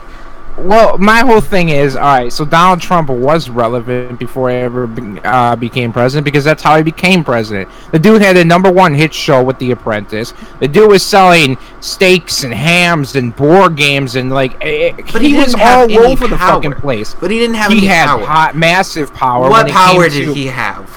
When it came to building hotels and all this stuff. Who gives a fuck about building? You know what, Jason? But he had money. Listen. No. Here, let me put it this way. If I were raped by Trump, I wouldn't give a fuck about his name being on a hotel. But if he were all of a sudden president, I'd be a little mad. I'd be a little mad. Imagine some random dude or some random female raped you, right? And all of a sudden, there was a hotel or a restaurant named after him. And it was a franchise. And you saw their name everywhere. That wouldn't give you, PTSD, and you would be like, what the fuck? I mean, no, yeah, it would be fucked up, but he didn't. But my point is he didn't have legitimate power. He had the power to put his name on things. That was about it. I'm sure there's more people with the last name Trump than just that family. Or maybe it's just that family. Who knows? So you're okay with weaponizing this? You're okay with weaponizing sexual assault and rape? No, I'm... Okay, for example, if somebody were in absolutely no position of power, and then all of a sudden they were running for, say, their local fucking local council. They were running to be a local council member for your fucking city or whatever. If you had fucking proof that he raped you, like for example, you went and had a rape kit done but you never pressed charges, but the rape kit shows the DNA matches the person, then that would be a legitimate reason to come out, because this person is now what I'm saying, no, if you had a rape kit doesn't mean you have to press charges. Is that what you're going to say? But no, I said if you have a rape kit, that means you went to the police station. No, it means you went to the hospital. Done. No, it means you went to the hospital. But the hospital, I mean, I just feel like the hospital, like, you need to let somebody know you were raped by this person. Yes, the hospital would say the hospital would indeed be pushing for it, but it's entirely up to the victim whether they want to keep that rape kit on ice or whether they. But then that's your decision at that point. That's your decision. That is your decision to not press charge. Then you're gonna weaponize it later, to be used later. I'm not saying to weaponize it, like go and put him in jail all of a sudden. If you decided not to put him in jail previously, then don't put him into jail now. However, if this person is running for a position of power and you know that they did this to you and you have the proof of it, I see no reason not to come forward. We don't want a rapist in power. That's all that. But if you don't have any evidence and it's 30 years later, then I have a lot of doubt. So much fucking doubt. But if it's if you have proof of it, like a rape kit or something along those lines, I understand why somebody would come out if that person is just now being put into a position of power. But like, to me, it makes no sense that this person has already been in power and now all of a sudden you're coming out with it. That's like I said before, my main question about that individual. Yeah, because I just feel like when you tell alright, I don't know, man. I just feel like if you sit there and go through the process of having a rape kit done, it comes back, you know who fucking did it. I urge women who are women or men, women and men can be raped. Men can be raped too. Like, this can happen. So I urge. I love how you smiled when you said that, Jason. Like you were laughing about it. The fuck? You're so fucked up, Jason. I mean, all right. We'll get back to that because I have mixed feelings. A man can really be raped. If a man can be raped by another man. A man can be raped by another man. I understand that. But if you're claiming you are raped by a woman... worse. I almost said according to SJW's something worse. What if it's a big girl, Jason? What if it's a big girl? Well, because she can suffocate you with her fat alone. Oh, no. I feel like it's rape. Yeah, it's rape. Jason. Because, you, like... You're worse I mean, I don't know, man. I feel like, alright, you need to come out. If somebody raped you, you know who it is, come out. I urge you to come out. If you have, we need to know the, details and facts. Because I don't want some fucking rapist, running the country. Now, there's no proof or facts to sit there and Trump raped anybody. That's why I don't sit there and go like Trump's a rapist. Yeah. Well, there's no facts behind that, so why the fuck would I believe that? Yeah, nobody ever really took those women seriously. By the way, I just mentioned that because it was like a fucking. That was the most recent person that ran for president that somebody tried to come out and say that. But yeah, no, with those not even CNN really made a big deal about that. Like they mentioned it. What? Yeah. They mentioned it, but they never ran with the stories and interviewed all the women and all that. If it were a legitimate claim where these women legitimately tried to say that he raped them, then they would have been on fucking CNN, MSNBC, all these fucking things, giving their stories and everything else. But none of that ever happened. All of that shit just went away, and that's how you know for sure that it's bullshit. It's because you never hear about that anymore. Where did they go? They never tried to press charges. They never tried to tell their story. They never tried to They never did anything. So that kind of that's how you know that was bullshit. Is that entirely went away. Anyway, sorry, I just wanted to mention that was the only reason I brought it up. Is because it was the most reason I could think of in memory. It's not that I believed it, but anyway, yeah. No, that's good to clarify, and make sure that people know, hey, this is what I think. But I would say the same thing with Bill Clinton. Bill Clinton has been accused of raping women or sexually assaulting women or whatever, right? Okay, if there's facts and people want to show me facts that Bill Clinton... Because I hear this from Crowder, and I've heard this from other people on the conservative side saying Bill Clinton's a rapist and all this stuff. Yeah. If you have facts, I want to see the facts. I definitely want to see... Because then, yeah, he's a rapist. If the facts and the evidence point that he is a rapist, then yes, absolutely. But you can't do the same thing. You can't sit there and say, well, there's no facts or evidence for Trump, and there's no facts or evidence for Bill Clinton doing the same thing. But we believe Trump, and we don't believe Bill Clinton. That's so stupid, because then that's turning politics into your religion, and that's sitting there saying, well, no, this is according to my gospel. This is Trump was not a rapist and Bill Clinton was. Like, it's a fucking, I think it's stupid. So if the other thing too is with Monica Lewinsky, she came back for more. Like, this wasn't a one-time thing. So if she was really sexually assaulted or raped, she wouldn't have fucking said, yeah, come in my face one more time, just for old time's sake. Like, she fucking did, like I don't think Monica Lewinsky's a fucking victim. Do you think she was like, hey, you should come on my dress? You know what I mean? Do you think she was like, it would be really kinky? Yeah. It would be really kinky if you're not on my dress. You know what? It was probably a quickie. It was probably a fucking quickie, and then Bill's just like, "Oh, I'm just gonna pull. I'll just start sucking." Like, and then that was a great fucking impression. And then she just started sucking it. And he's like, "Oh God, all over your dress. I'm sorry about that." Like, he just like she just all over her dress. She's like, "Yes, this dress is worth $1 million." Finally, yes, absolutely, and that's what she did. And then all of a sudden, she was in Playboy.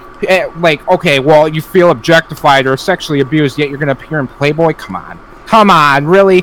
Like, oh, it was empowering to me to be naked and men just drooling all.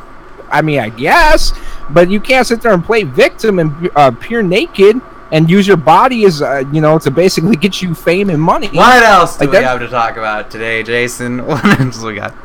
I'm trying to think. I feel like I read something on Twitter earlier that I wanted to talk about, but I don't remember what it was. Go ahead, though. You try to remember what it was. I'm trying.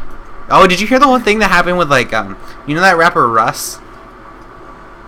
No. Okay, well, basically, he is, like, the fucking joke of the fucking rap game. He came out with one hit song in, like, 2016, and it was called, What They Want, I think. And I remember listening to that song, and I like that song. But other than that, like, everybody makes fun of him. Like, everybody, like, so basically, he is pretty big in the rap game at this point. That song that I mentioned has like 100 and some million views, I think. I'm pretty sure. So basically, though, he had two people jumped. He had one guy named Adam22 from the No Jumper podcast. He had him jumped, and then he had Smoke Perp, the guy who brought up Lil Pump. He had him jumped as well at a concert. And so basically, the story of Adam was that Adam was in a fucking nail salon getting his fucking nails done, which is such a bitch thing to do. Do you do that, Jason? Do you get manicures? I do not. No. Thank God. Okay. Is that a bitch thing to do? I feel like it's a bitch thing. It is a bitch thing. It is a bitch thing. I don't. But you know what? I don't want to say it's a complete bitch thing to do, because I feel like it's natural for women to do it because they want to look good for themselves. They want to look good in front of other women. First of all, I think there's two reasons why women dress the way they do. First of all, they want to sit there and attract men. And the second thing is they want to sit there and be like, look at my body compared to the rest of the women. It's almost like they're flaunting what they got in order to get men enthusiastic and want to be with them, and they're also be like, yeah, I fucking got it. And women don't like other women. They're just they're extremely competitive. I think we talked about this the other time, but we did. Yeah, they're way more. But for a man. It's a bitch thing. Gay men, it's fine. But for straight men that are tatted to the gills, that run a fucking rap podcast, that's a bitch. And then I looked at his nails on the stream, and I was like, yeah, you definitely have a manicure every other day. Like, like, there's some people that you could just fucking look at them, and you can tell, like, you groom yourself just too much. Like, either you're gay, or there's something wrong with you. You're too vain. You're too fucking Indian. Anyway, and they called it what? Metrosexual. That was a term that they used. Yeah. It's like, that's so fucking stupid. No, it's just say you're trying to be feminine. Like, that's what only feminine men. And there's no feminine men. There's only gay men. But only feminine. Damn it, Jason. This isn't necessarily the case, okay? It is a case. What about the male feminist, Jason? What about the male feminist? It needs to be on a t-shirt. What about male feminists? Male feminists are either borderline rapists or they're closeted homosexuals. God, like those are the only. That's the only two things that can explain male feminists. Like they seriously, like, the only way I'm gonna get with a woman is if I pretend that I'm all about women's rights. Secretly in their head, like, I can't get away with raping her, so this is the only way I have. So that's, or they're closeted gays, like they're closeted homosexuals. Which is, like, again, that's fine if you're, but don't sit there and try, like, all men should be like this. Get the fuck out of here. Like, no, not all men should be acting like that. Okay, so the point is, back to the goddamn story. So this dude, Adam22, who runs the No Jumping podcast, he's at a fucking manicure salon getting his manicure done. And then 3 dudes walk in, punch him in the head, and then deck him again when he's on the ground, like when he's coming up from the ground, and then they take off, like, before he can get a look at him.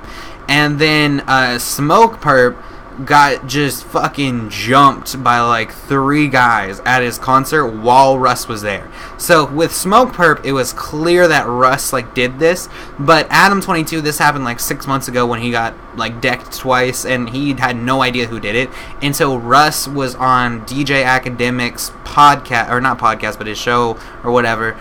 And he had, like, he was bragging that he had these 2 people jumped. And the reason he had Adam22 jumped is because Adam tweeted when he first got his Twitter checkmark, he tweeted that he said, now that I have a checkmark, I finally need to say this because he'll see it now.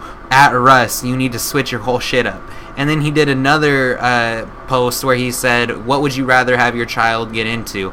And the fucking poll was Xanax or Russ. And 64% of people said Xanax over Russ. And so this dude, Russ, was butthurt over a couple of fucking jokes over Twitter and had motherfuckers jumped over it. The fuck? What kind of child? And you're in the rap game. You're supposed to be able to fucking dish out shit and take shit back. But this motherfucker is having people jumped over Twitter beef. The fuck is that, Jason? It's fucking retarded. Yeah, it's really... I feel like the society... Well, I heard this news story or whatever. Apparently, kids are now fighting back saying they don't want to give in-class presentations anymore. They don't want to stand up in the class and possibly be embarrassed, and that should be banned. Like, because, you know, feeling anything outside of... without hiding behind a computer screen is fucking... It should be forbidden. According to fucking new kids growing up, it's fucking stupid. As soon as I heard this story... that I'm just like, you fucking bunch of pussies. Like, are you for real? Like, this is what we're raising kids who fucking are afraid to give in-class presentations in front of a group. Are you fucking kidding me? How pussy? What person raised you? Like, I don't understand this shit. And a lot of these Twitter beefs that are happening right now, I think they're being turned into real life beefs, and it's just so stupid, man. You're fucking literally tweeting on a computer screen, and then being like, "Oh, this motherfucker!" What? First of all, how does that sound gangster at all? Like, you're like, "Man, you won't believe what this motherfucker tweeted me, right? He fucking tweeted. I'm gonna bust his shit, right?" Or tweeted you? What the fuck? What gangster says tweet? Like, yeah, that's not even in your goddamn vocabulary. That's not even supposed to be in your vocabulary, motherfucker. No, you don't even. Why are you on Twitter? That's supposed to, if you really a G, then you gonna get caught, ain't you? You ain't supposed to have your face anywhere, goddammit. No, Al Capone's on Instagram and shit. Yeah, like, I'm just posting up with a Tommy gun, just fucking, just taking pictures. I'm here with my Tommy gun. Shit, I'm gonna fuck the whole shit up. I'm dripping. I'm wet. Shit. Hashtag run Why the is world. that a thing now? Why are rappers taking back the term wet? When I hear wet, I think of pussy. I think. Okay. Yeah, I don't think of diamonds. I don't think of dripping. I don't think of anything. I don't think of rain. Exactly, Jason. These rappers need to stop taking these words. Like, slime is the only one that I like because slime is kind of funny. I don't know why, but like fucking Ski Mask Slum God, he's always like, should that be my slime? Like, I fucking love that shit. But other than that, stop taking all these other words that don't make no fucking sense. Like, your fucking neck is not frozen. Okay, diamonds do not look like ice. I don't understand why the fuck people think that. I don't know. Well, diamonds can kind of. No, like ice. No, they do not look. You like ever ice. see clear? They do through, not. You ever see clear through ice? Like, I live in seen Wisconsin, clear through ice. Yes, I have, and I don't give a fuck. It does not. Diamonds and ice are very. It doesn't. And listen. Maybe it's because my uncle, he owns a fucking jeweler shop, and he fucking knows all. He fucking taught me. I don't know him much now, but he taught me all the fucking different gems and all that other type of shit when I was younger, and showed me him and all that other shit. So I don't know if maybe I'm just a fucking snob because I grew up around that. But fucking diamonds are diamonds. Diamonds look like nothing other than diamonds. How does it? All right, first of all. It doesn't make you a snob because you actually gain the information, the intelligence about certain like jewelry and diamonds and knowing the facts. That doesn't make you a snob. That just makes you informed, like compared to fucking. Okay. I suppose that's true. That's true. But yeah, no. But like a lot of the words that a lot of the things they say makes no fucking sense. Like, I don't know. And then it's like, what I don't like is when they use a word to add on to another slang term. Like fucking turning drippin' into wet. Like, you don't need to add on wet. Drippin' is fine. You can say you're drippin', and I don't give a fuck about that. But don't say you're fucking wet. I don't give a just because you had the word drippin', and that can refer to a liquid, does not mean that you need to be wet, goddammit. Only bitches get wet. Are you a bitch? No. Thank you. Okay. That's all I'm saying, Jason. But what if it's raining out and my jacket gets wet? Okay, that's fine. Then you're doing it literally, goddamn. Am I Jason, a bitch? Yeah, am I a bitch? You're a fucking bitch. But then if I sit there and go outside with the umbrella, that makes me a bitch too, so I can't win. Yeah, like, that's true, because real men get wet, but real men aren't wet. That's what I'm saying. Yeah. Yeah, it's a fucking complicated world. Okay, like, what else do we have to talk about, Jason? So if women get rained on, are they wet times two? Like, yes. It depends. Did you just see them? Did they just see me? Because if so, they just watched Chris Hemsworth in a new Thor movie. Oh well, then they went outside in the rain. You know that to be true. God damn it. What? Like, you're gonna go up to a girl and just be like, baby, I'm gonna make you wet. You take her outside, it's raining. I told you I'd make you wet. Like, just walk off like a boss. Just walk off like she's just fucking confused as fuck. It's just like, what? Yeah. I made this bitch wet. And you're telling all your friends, I made this bitch wet. As fuck. You walking up to random people on the street, high-fiving them. I made my bitch wet, bro. Everybody's just high-fiving you. Oh my god. Anyway, what, Jason? What else do we have to talk about, Jason? What other stories are there? I gotta go look on Twitter to see what the fuck there was this morning that I wanted to talk about. Yeah, you definitely. I'm trying to think. I'm just looking on random shit right now, trying to figure out. I went back and listened to the Eminem Kill Shot diss track. Thoughts. Because the first time I listened to it, I wasn't high, so I couldn't really think through the entire thing. I was high as fuck. So the second time I listened to it, he killed that shit. He fucking murdered MGK. He fucking just murdered him. It's embarrassing. It's really fucking embarrassing because even Eminem's like, dude, I'm almost 50 and I'm still a better fucking rapper than you. Like, at some point you would think Eminem be like, I'm tired. Like, I don't want to do this anymore. Nope. Comes back and he's like, I'll murder your career. That's it. Fine. You want to fucking piss me off? Don't piss Eminem off. Like, everybody knows this. Don't piss him off. He's gonna ruin your career. And you did that. Yeah, no, definitely for sure. Like, fucking, the first time I listened through to it, like, that fucking song for sure you had to listen to a couple times, because there's a couple of things that you don't really fucking think about when you first hear it, because you're just listening for the instant punchlines instead of just taking in everything and all of the fucking words. But he had a lot of good fucking... Eminem's, of course, always known for the wordplay, and he had some pretty bomb-ass wordplay. and he had some good fucking punchlines. Like, he didn't go as deep as he could have. Like, he could have gone deep on fucking personal shit. He compared him to Tay, or whatever that. Or not TK, Lil Tay, not TK, Lil Tay. Yeah, Lil Tay. I was like, oh, like, really? If you're being compared to Lil Tay, you know your career's dead as a rapper. Like, that's now MGK everywhere he goes. He's just gonna be, he's gonna be mocked. Like, his career's over. He was an idiot for doing that. Yeah, I mean, no, and especially with the whole thing that fucking happened afterwards, fucking. And then he came out and he's like, yeah, the track was garbage. It wasn't that good. I'm like, are you fucking stupid?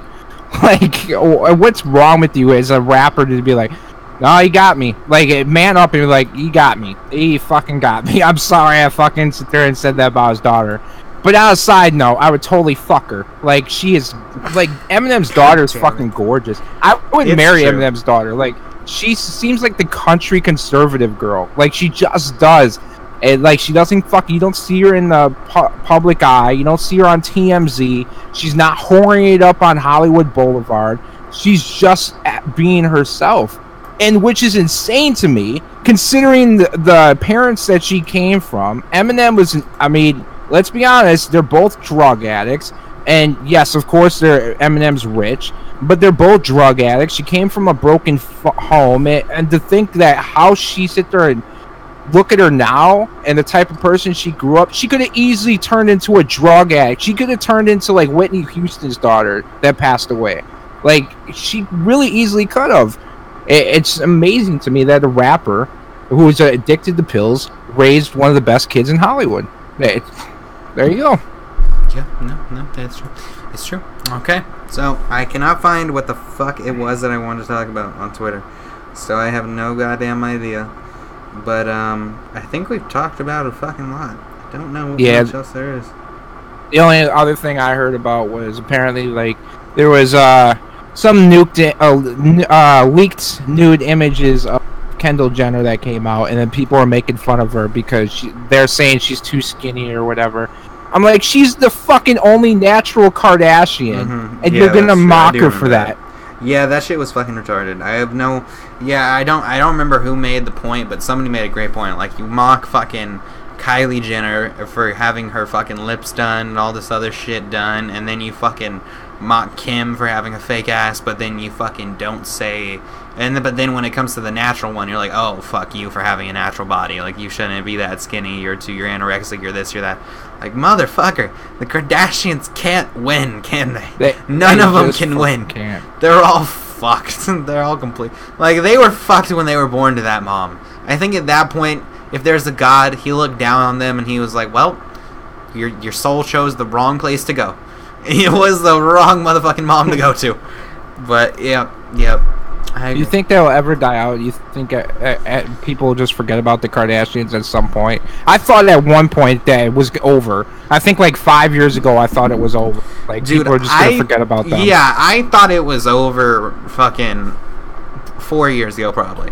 I thought it would just be done and over. But honestly, if they just fucking, if the bloodline doesn't end, which fucking it doesn't look like it's going to, I think it probably can go on for a long fucking time, because like they've become somewhat fucking modern royalty. Like, they like celebrity royalty, where people just want to fucking see what's going on with their personal lives and what's going on with their family and all that other type of shit. Like, I don't think, and especially because you and I, to the people that we talk to, nobody gives a fuck about the Kardashians. But these young kids, like these like young girls specifically, they are so into fucking the Kardashians and fucking Khloe Kardashian and Kylie and all that other shit, and their makeup and all that. And that's the thing too that's fucking made the family is so fucking rich and so fucking popular still, is that they branch out into all sorts of different forms of business and entertainment. Like, do any of them do music? I think didn't Kylie try, or I think one of them Kylie tried? tried. I have somebody. Kim tried. Kardashian tried. Kim Kardashian tried. Remember, she came out with that music video, and she came out with the track. Yeah. Kim Kardashian tried, but like, so they haven't really done anything in music, but in acting, they have the Kylie's makeup thing. Like, there's all sorts of other business ventures, I'm sure, that we don't hear about by the various Kardashian family members. Like, that's what also keeps them relevant, is all these young girls fucking know the Kardashians from the TV show, and also all of the fucking makeup products, because the makeup products were huge on YouTube, and then YouTube translates over to Instagram, because if, you're selling the products, people are going to want to, these young girls are going to want to go over to Instagram, follow you, look at all your glamorous life and all this other shit. So to us, and in the circles we run in, they're nothing, and so that's why it's easy for us to think they'll probably be irrelevant, but I don't see it dying down for a while. Sooner or later they're gonna die, but I don't see it being for a while. Yeah, I mean, as long as social media is around, I don't think it's gonna die out either. I mean, I'm hoping still that social media does die out. I'm not not things like YouTube or Instagram, but things like Twitter and Facebook, I hope die out, and I hope nothing replaces them. I feel like people get caught. Like, this is the other thing too. I feel like people look at these celebrity lives and what they post and all this stuff, and they just think, like, in their heads, like, they live nothing but a glamorous life, and this is what I want to aspire to be. Yet they don't show them paying their bills, or maybe late on like a payment, or they can't find a job somewhere, or whatever. Financially, they're fucked for a week or two, and they have anxiety. Nobody sees the real shit, so they just automatically assume, based on everything that they post, well, they must be just living the glamorous life. That's all they do, is live happily and live great lives, and that's all they know. But it's not the case. They're normal fucking people, and I know when I grew up, I just saw celebrities as that same way, where I just felt like they had the better lives. Like, money changed everything, and then as you get older, you realize that's not the case. Oh yeah, when you're a kid, you think that fucking money and fame, or one or the other, you just assume that that's the ticket to just living life simply, and you never think about, like, at least I never thought about the prospect of death when it came to celebrities. Mostly because I didn't have to until I was like 16, because that's when kind of celebrities that I knew of started to, like, or that I enjoyed personally, started. How old were you when Heath Ledger passed away, though? Oh God, when did he pass? Well, when did Dark Knight come out? Like 2000. God, I was young, bro. I was like 9 then.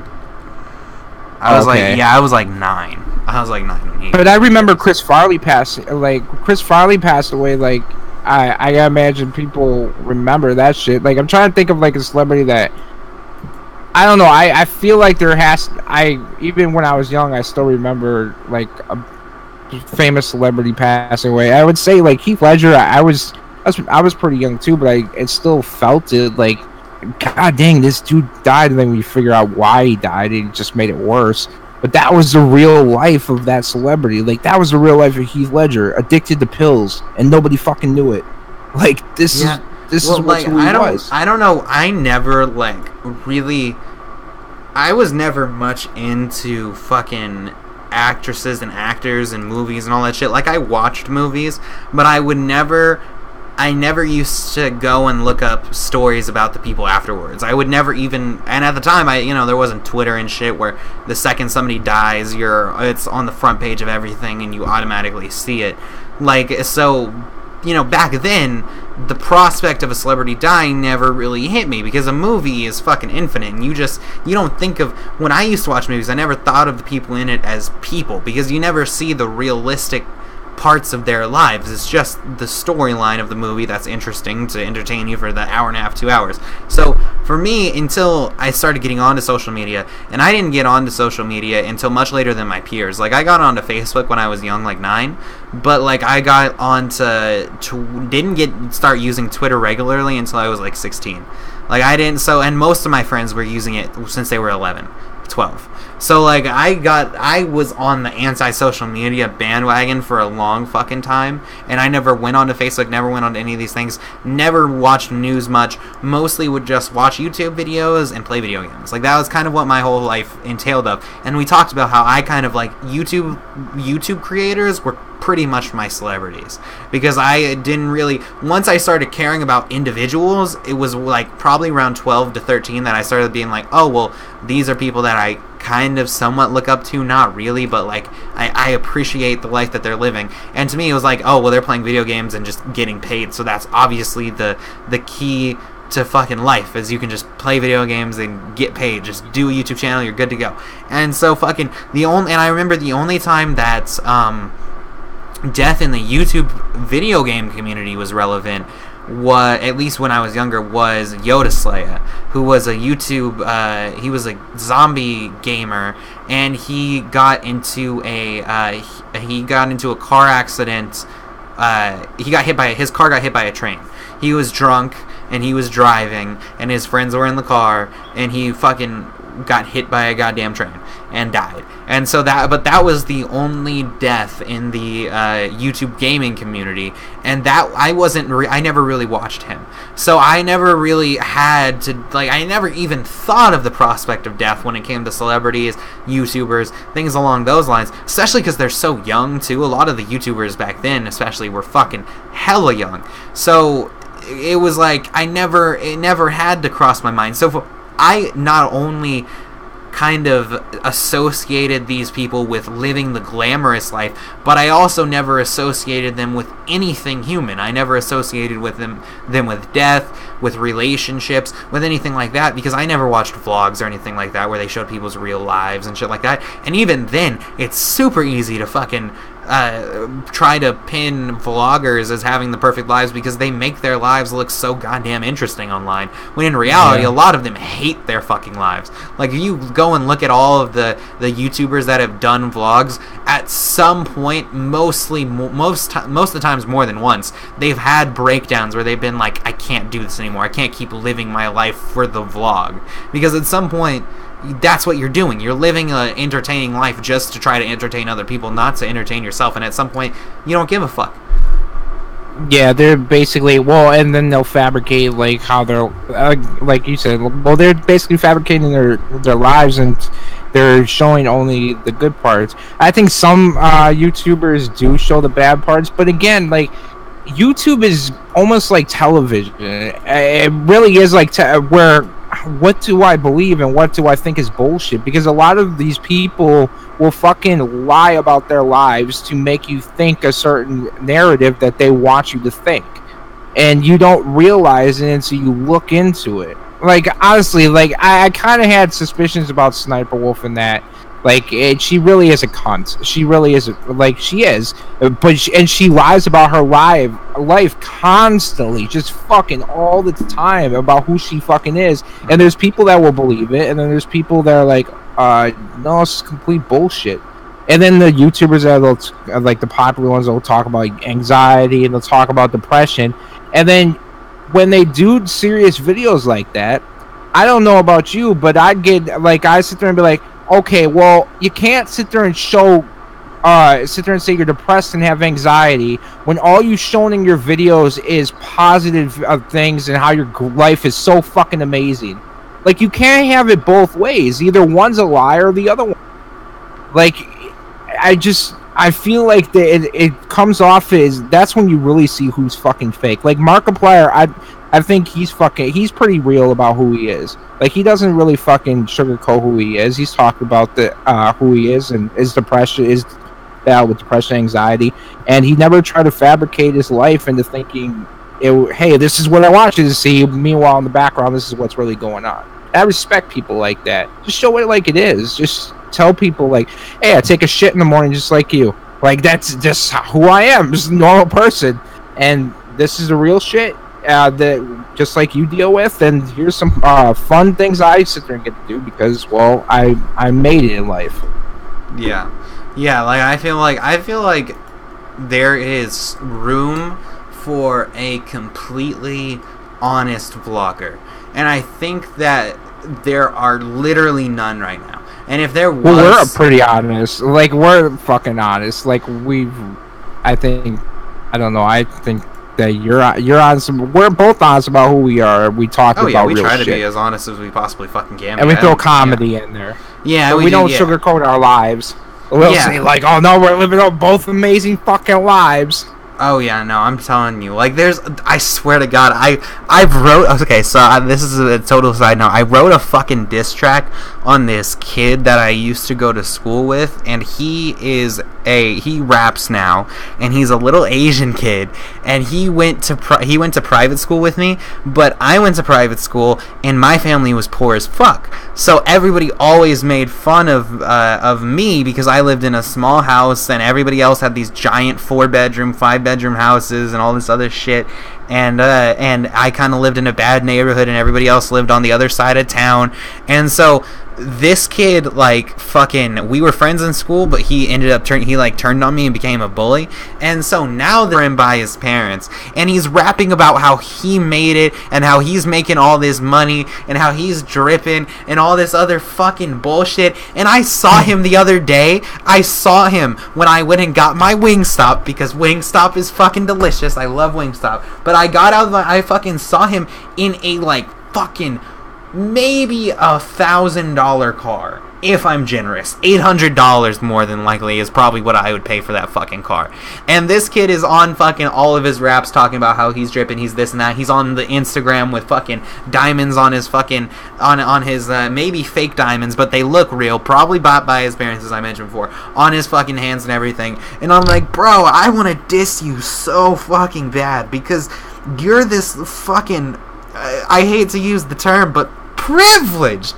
That is the definition of privilege, is when your fucking parents buy you a car, buy you diamonds, probably buy you studio time, buy you all this shit, and you're gonna go and rap about how you're fucking so great at making money and everything else like that. It pisses me off. I usually don't rap about fucking diamonds and all that other shit. Why? Because I don't have any. I have some nice Jordans. I might rap about my Jordans every now and again, because I might throw that in a punchline because I have it.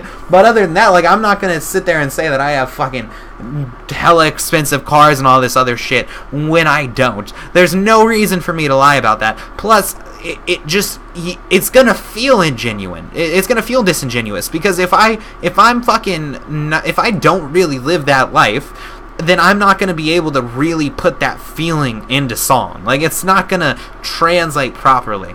But that fucking dude irritates the fuck out of me. I want to diss him so bad, and I did write a diss too, and I want to post it, but I'm probably not going to post it. But no, earlier what I was saying, we're not vloggers though, Jason. So what I was trying to say earlier was that I feel like there's plenty of room for, like, a vlogger who would be, like, dead ass honest, and, like, on the days where he's not on there, like, they're having a stressed out day or things like that, either go post a video saying, you know, today's been not so interesting day, I'm not doing anything today for today's vlog, or go on there and do something in your house that's fucking creative, like do something, make an animation, make a skit, do something along those lines, and then that way there is no dishonesty within the vlog. And I feel like, because right now, as I mentioned before, and like we agreed on, I feel like almost every vlogger is disingenuous.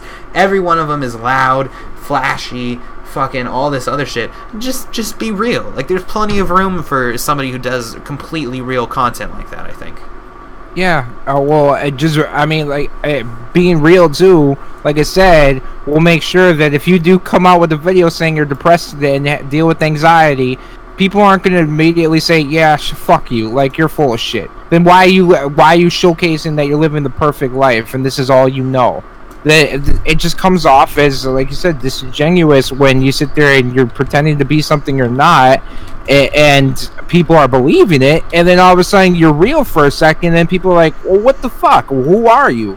Like, then are you the person that deals with depression and anxiety, or are you the person who lives it up every fucking day? Like, you can't be both. You can have days where you live it up, absolutely. Even you or me, we have days where weekends where we fucking go to a party or something like that, right? Yeah, where we live it up. But then we have the weekdays where we're like fucking bored as shit and we don't know what to fucking do, or we're miserable, or we're going through problems. Yeah.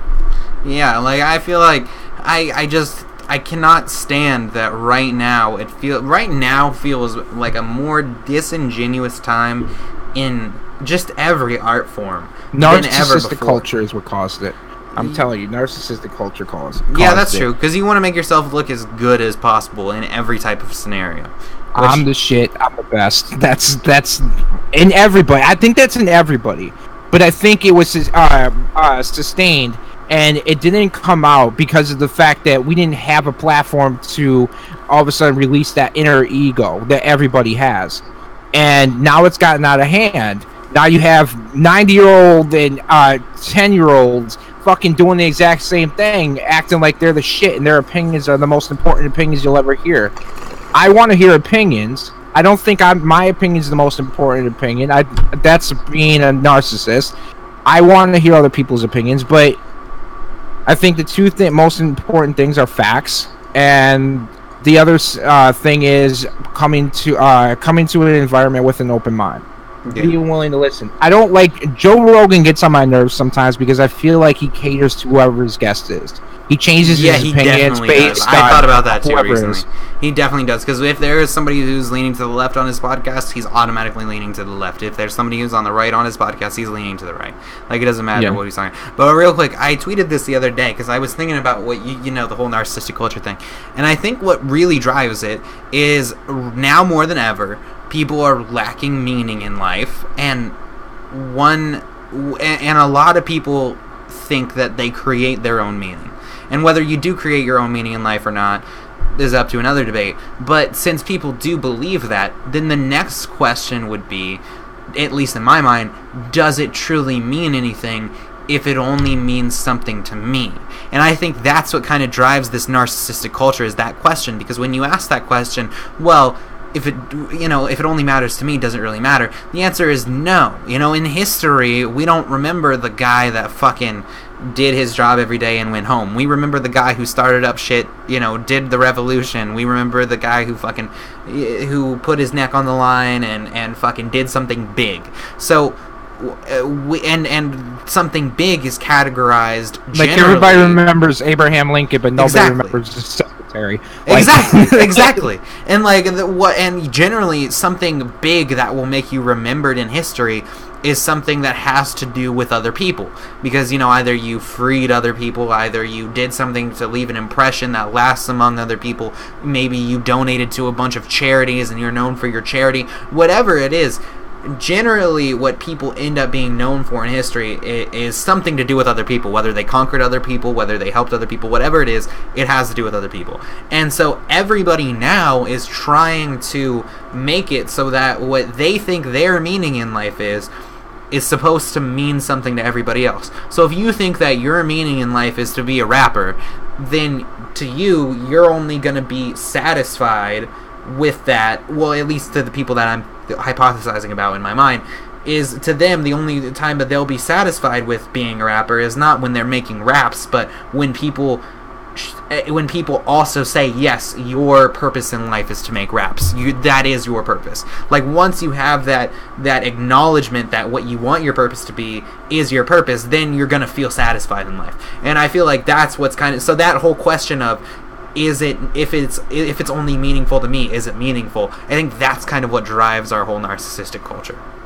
But I think that it was created by the culture. Well, I want to make one real before I get into my opinion on what you just said. But the first thing is, in the Bible, it does sit there and talk about the fact that you're not supposed to do things for kind of like, you're supposed to do things for others. And you're not supposed to sit there and do things just because it makes you feel good. Some shit like that. And it's like, okay, the first thing is, not everything you have to do has to be important. And I feel like people don't know, like when you sit there and look at a job like being a plumber or electrician, you can get over 6 figures a year being a plumber or electrician.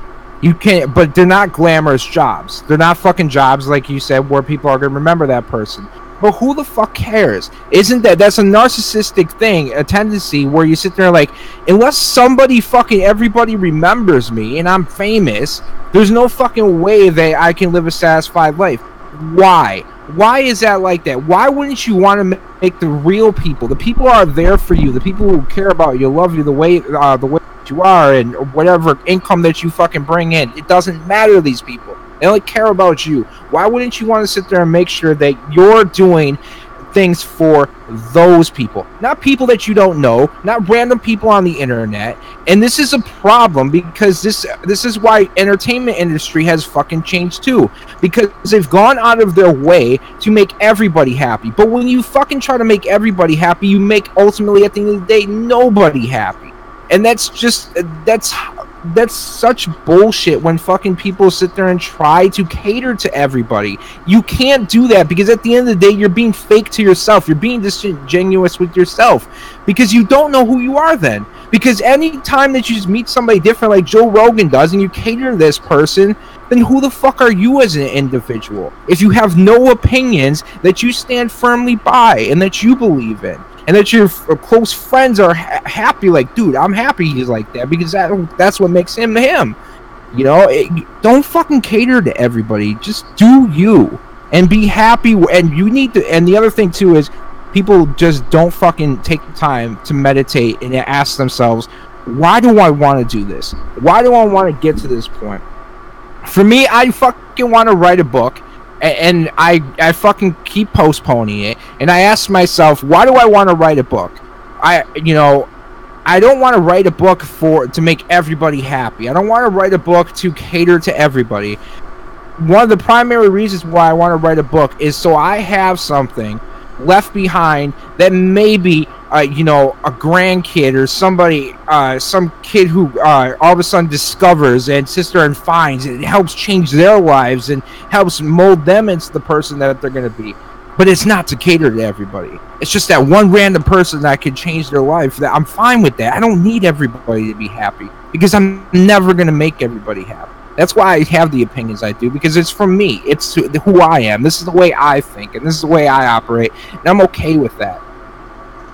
Yeah, no, I think that I think that the people handling it the way that they do, I think that ultimately it just comes down, the reason that the whole question of if it's meaningful to me, only meaningful to me, isn't meaningful at all, I think the only reason that arose was because we've kind of torn down religion without any questions, to any answers to questions that people have about life. Like, yes, there's plenty of parts of religion that are awful, don't get me wrong, but you can't tear down the entire basis of how society used to be and how we used to answer questions about life and everything, and then not expect people to figure out another way to add meaning to their life. And now that there is no, like, most people don't, I don't know if it's most people, but probably a lot of people don't believe in the traditional idea of heaven and hell, right? They probably don't believe in the traditional idea of being judged. And if they don't, well, then what's the purpose of life? And then the most obvious answer, and the answer that most people come to is, well, you give meaning to your own life and what you do in your life, and who you affect in your life. And so then the next question, of course, that I proposed arises of, if it's only meaningful to me, why is it meaningful? And because that's the question that I ask, and that's why I say there is just no meaning, period. You can't even make meaning for your own life, because if it's only meaningful to people, and that's the only thing that anything can be meaningful by, is because there is nothing that is inherently meaningful. People give things meaning based on, weird fucking human ideas. Like, I don't know, like Jordan Peterson and Sam Harris, they had the debate in Vancouver and elsewhere, and those videos are finally up on YouTube, and one thing that they bring up is, like, what makes the difference between Elvis Presley's guitar and a guitar? Well, it's just this weird human thing that we see, okay, it was in the hands of this other guy who was the legendary, so it's meaningful. But it doesn't have any inherent meaning, and to me, there is no inherent meaning. And people can't grapple with that, I don't think. I think a lot of people have a problem, especially if you just read some Twitter comments. Like, if you go to any of, like, these atheist fucking Twitter pages and you read some of the replies, a lot of people just go towards religion in order to have some type of meaning in their life, because they can't they don't have, and maybe they don't have the brain capacity. I don't want to say that because that sounds bad, but maybe they don't have the brain capacity. Maybe they don't want to, but for whatever reason, they can't seem to come up with their own axiom to live off of, their own moral compass to live off of without having these books or these religions to look to. Yeah, and and I agree. I think, once religion is kind of, this newer generation is basically like, we're done with religion. We're done with believing that. I find it interesting that people have a problem being judged by God, but they don't have an issue being judged by some random person on Twitter. Like, oh my God, I'm so sorry I said that. Like, well, why the fuck do you cater to some random person? At least if you're thinking about, like, okay, well, when I pass away, move on, somebody at Heaven's Gates are going to judge me based on my entire life. At least that person decides the next life for you, whether or not you're going to spend an eternity in fucking brimstone and hellfire, or you're going to fucking behind the pearly gates with girls with big titties plopping in your face. Like, that's my heaven. That's my heaven. But no, like, at least that person's more important than some fucking random person on Twitter. And I don't understand why the fuck people cater so much to so many other opinions. Why can't you just stick to your opinion and still come with an open mind, right? I've changed my opinions based on facts that have come along too. But there's a line in the sand where I'm like, I'm not going to sit there. I'm going to have a closed mind about this because this is my belief. You know, it's the same thing with transgenders. I have this opinion, and people can sit there and be like, "Oh, you're transphobic." I don't hate the person. I just have questions about how they get to that point, and I don't think that's a problem. I don't think I'm not trying to compare the two, but this is just an example I came up with. But if you sit there and all right, a person goes on a killing spree, right? I'm not talking about somebody who does it for religious, is a Muslim terrorist and they fucking just kill people for Allah. We're not talking about that. We're talking about just the dude that sit there and shot up the movie theater during the Dark Knight. Are we talking a serial killer or a mass murderer? I would say both. Like, I'm gonna say both for now. But okay. I like the person who shot up the movie theater during the Dark Knight, right? Okay, yeah. I want to know why that dude did that. I want to understand his mind. I want to understand what in his life led him to that moment, so we can avoid other people feeling this same way, or at least try to help people who we see are on this path. You know, then it would just. That's the same thing with transgenders. Don't just tell me this is it. Like, this is your brain. This is how evolution happens, and this is just what it is. I don't buy that. I want to know how this person got to this point. Or show me in the brain where there might be some part of the brain that is developed in some people and part of the brain that's not developed in others, or whatever it might be. But why can't I ask for facts? Why can't I ask for evidence? And I noticed that when I'm the only Trump supporter where I work. And I only support Trump because he's the president and I want the country to do good. I don't fucking care who's in there. Obama, I had issues with Obama, but I still want him to do good, because if he does bad, the country's gonna get fucked up. That's just stupid. But when I ask people, like, so did you have a problem with Obama? I said, yeah, I think Obama is one of the worst presidents we've ever had in history. I think he caused a lot of racial division in this country based on complete bullshit. A lot of hands up, don't shoot, and then he supported Black Lives Matter, and then how dare he sit there and say radical Islamic terrorism? Like, I felt he was a coward, and that was my biggest problem with Obama. And these are facts. These are things that he has said in the past, and I point out the facts, and they just like, oh, come on, that's ridiculous. It's like, I'm pointing out facts. Why wouldn't somebody look at the facts and be like, wow, okay, you know what, that is true. It just seems like people are just stuck in a mindset, and they're not willing to come to the table with an open mind and hear the facts out. Hear the real story. I feel like they just, all right, this is a story I made up in my mind. This is how it is. This is how it's going to be. And no way they're gonna deteriorate from that side of their story. It's insane to me. I just don't get it. I totally agree that you make a very good point with all that. However, you brought up exactly what the fuck I wanted to talk about, kind of with your whole analogy to killers and whatnot. So the reason is I tweeted recently about a article where the person has no fucking idea what they're talking about. It's from the Huffington Post, and it was about incels. And of course it was written by a woman.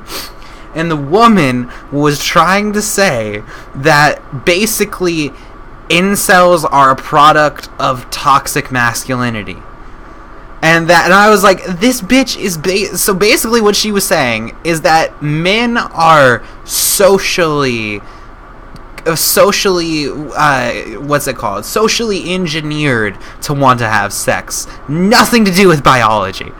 Because apparently sex has nothing to do with biology now. The intercourse itself has nothing to do with biology now. It's all about it's all socially constructed. Like, how can you be so fucking stupid? The whole point of incels is that every fiber of their biological being is telling them to fuck, and they can't, and they're mad about it. Like, that's the whole point of incels. But this person was trying to literally wrote an article saying that it was because of toxic masculinity that men think that they need to have sex and that sex will fulfill their lives. No. Men have a biological need to spread their seed. That's their whole purpose on the earth. There's nothing, like, literally from a scientific perspective, if you look at humans, there is no other reason for us to be here other than to reproduce. That's literally it. So I don't understand how the fuck anybody could try to say that sexual urges are a socially constructed idea. Yeah, that's stupid. I mean, well, and they have some of whoever this person is from the Huffington Post.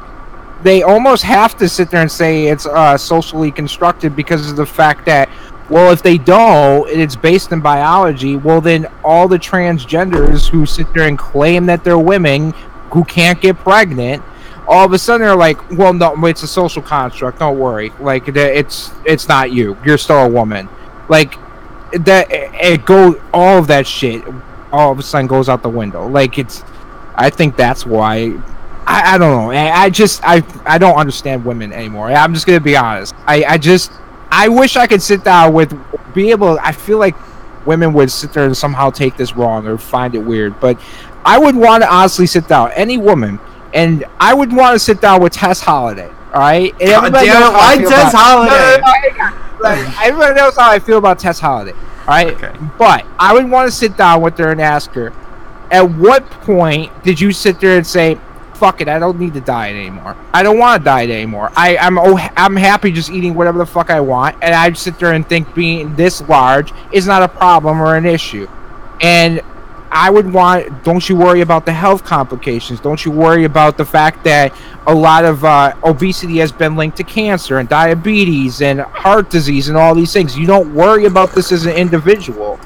I would want to ask her that. You know, and of course everybody like, oh, you're attacking her. How dare you? But I'm the person sitting there trying to get to the bottom of what makes a person tick. I like figuring out what makes a person tick, because I believe a person. When you look at like how you got to the point where you were born to the point that you're thinking the way you think right now, what makes it throughout your life, things have added up to this is now what you believe, and this is what you agree with, and the same thing goes for me. But if somebody sat down with me and asked me, how did you develop this mindset? How did it get to this point? I would at least know myself enough to be able to answer that question. Mm-hmm. And if you escape the answer, you just become more miserable. You become more depressed because you don't know who you are as a person. And people need to answer these tough questions about themselves. It's the same reason why I realize I don't want to be a famous rapper, because you know what? I couldn't imagine. It's not the touring. It's not the women. It's not the people celebrating me. I just can't imagine doing the same songs every fucking night for days on end and having people want me to do the same songs over and over and over. I don't. To me, it's boring. That's the reason why I didn't want to be a rapper. That's the reason why I left. I have a lot of fun just like doing what we do.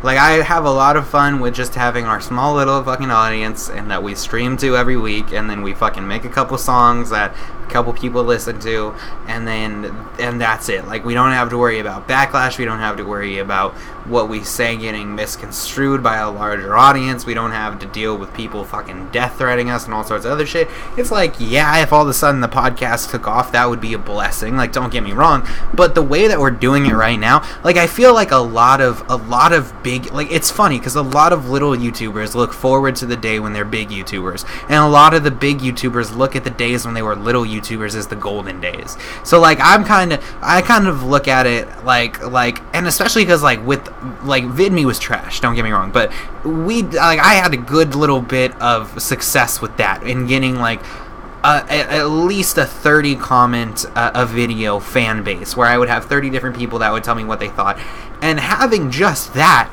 put me so on edge with the people that would message me, because I didn't know what people would message me to just be fake and try to, like, get a couple views and get a couple upvotes, and which people were genuinely my friends. And, like, with you and Ramen and Marzi and a couple other people that I met from there, it was like, clearly you guys were dope, and you guys were just people that I could chill and relax with and talk to and, like, say whatever I want to. And then there were some people that literally were on Twitter every day trying to take DMs that I sent to them and, like, fucking twist my words and all sorts of other shit just from having 1,000 fucking followers on this small site that nobody really gave a fuck about.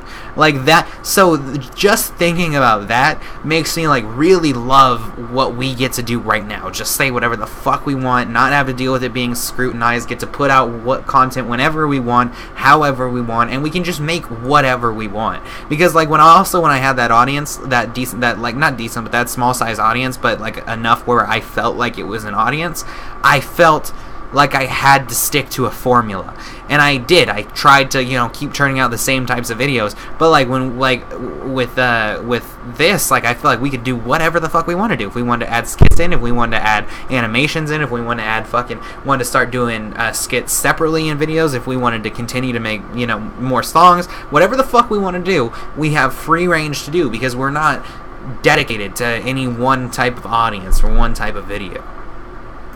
Oh yeah, I 100% agree with that. Like, I enjoy what we, because off chance, you know, well, first of all, I don't feel like, even if this goes big, I would hope that you agree with me that we're not going to change who we are or our opinions. I know a lot of people say this, but I'd rather sit there and be working a day-to-day job, be huge, have our podcast be successful, but we're not making any money. Mm-hmm. Yeah. All because we're fucking saying what's on our mind, and we're asking questions, and we're open-minded to conversations. I don't want to be Joe Rogan. I don't want to have on different people and all of a sudden be like, oh, I gotta cater to this person. I wanted to mention too, like, Joe Rogan. Like, I get some of his points he's consistent on, right? But what irritates me is when he is talking to somebody about, like, for example, he'll have hardcore capitalists on his show, and they'll talk about capitalism and all these different ways that it's amazing, and Joe will sit there and he'll entirely agree. And then he'll have somebody who has socialist views on the fucking show, and all of a sudden he'll be agreeing with universal basic income and all this other shit, when tons of people have already made the case to him of why universal income would be bad, and he's already agreed with those people. But then he's here agreeing with this person about, oh yeah, I don't know anything about universal income. Well, you've had plenty of people on your show that have talked to you about it. You do know. You just don't want to debate this person right now, or you just haven't thought your ideas all the way through. But like, certain ideas he's consistent with. Like, he's never gone, like, fucking against hunting and all that other like certain ideas he's solid in, but it's other ideas where he like just does this complete 180 on, and it's not like if he said, oh, I don't know a lot about this, and he was being genuine, or like if he didn't pretend that he made up his mind when he was talking to that capitalist and like he still had some ideas against that, then it'd be like, okay, that's fine, you're just a person with a set of ideas whose ideas can be evolving, and you know you've talked to multiple people and you have varying opinions on it. That's fine. But when you make a 180 degree turn from one podcast to the next, that's when it becomes a problem. Oh yeah. Well, and then you're wondering, okay, well, who's the real Joe Rogan? What do you really believe? Like, who are you as a person? I feel like I'm just watching another Dave Rubin. Dave Rubin does the same shit. Like, Dave Rubin will cater to whoever he has on the show. And to me, this is the reason why Steven Crowder can't get the guests that Joe Rogan gets. Is because Steven Crowder is the difficult show to do. Steven Crowder will confront you with fact after fact after fact and ask you the tough questions, and he will stand firm in his beliefs, and he knows who he is. Whereas Joe Rogan is the easy person to talk to, because he's not going to question your beliefs unless you're against weed, and then he will question it. But he won't question your beliefs, and he won't sit there and ask you tough questions, and he won't sit there and push you or to figure out who you are as a person and why you believe the things that you believe. That Joe Rogan is the easy show to do, and Steven Crowder is the difficult one to do. If you're the type of person who cannot have an open mind, if you're the type of person who does not base their beliefs in facts and just bases it in what you're told, rather than what you found out to be true and what you discovered on your own. It sucks, because I feel like Steven Crowder is the type of person that we do need. I think he's the type of person I would love to see like on the Daily Show. I don't like Trevor Noah because of the fact that I think Trevor Noah is too soft. I think Trevor Noah does not take a strong opinion, has a strong opinion on anything outside of everything Trump does is bad. And to me, that's weak. It's pathetic. Every person's an individual. Are you telling me that every person just like, all we know is Trump is bad, everything Trump does is evil?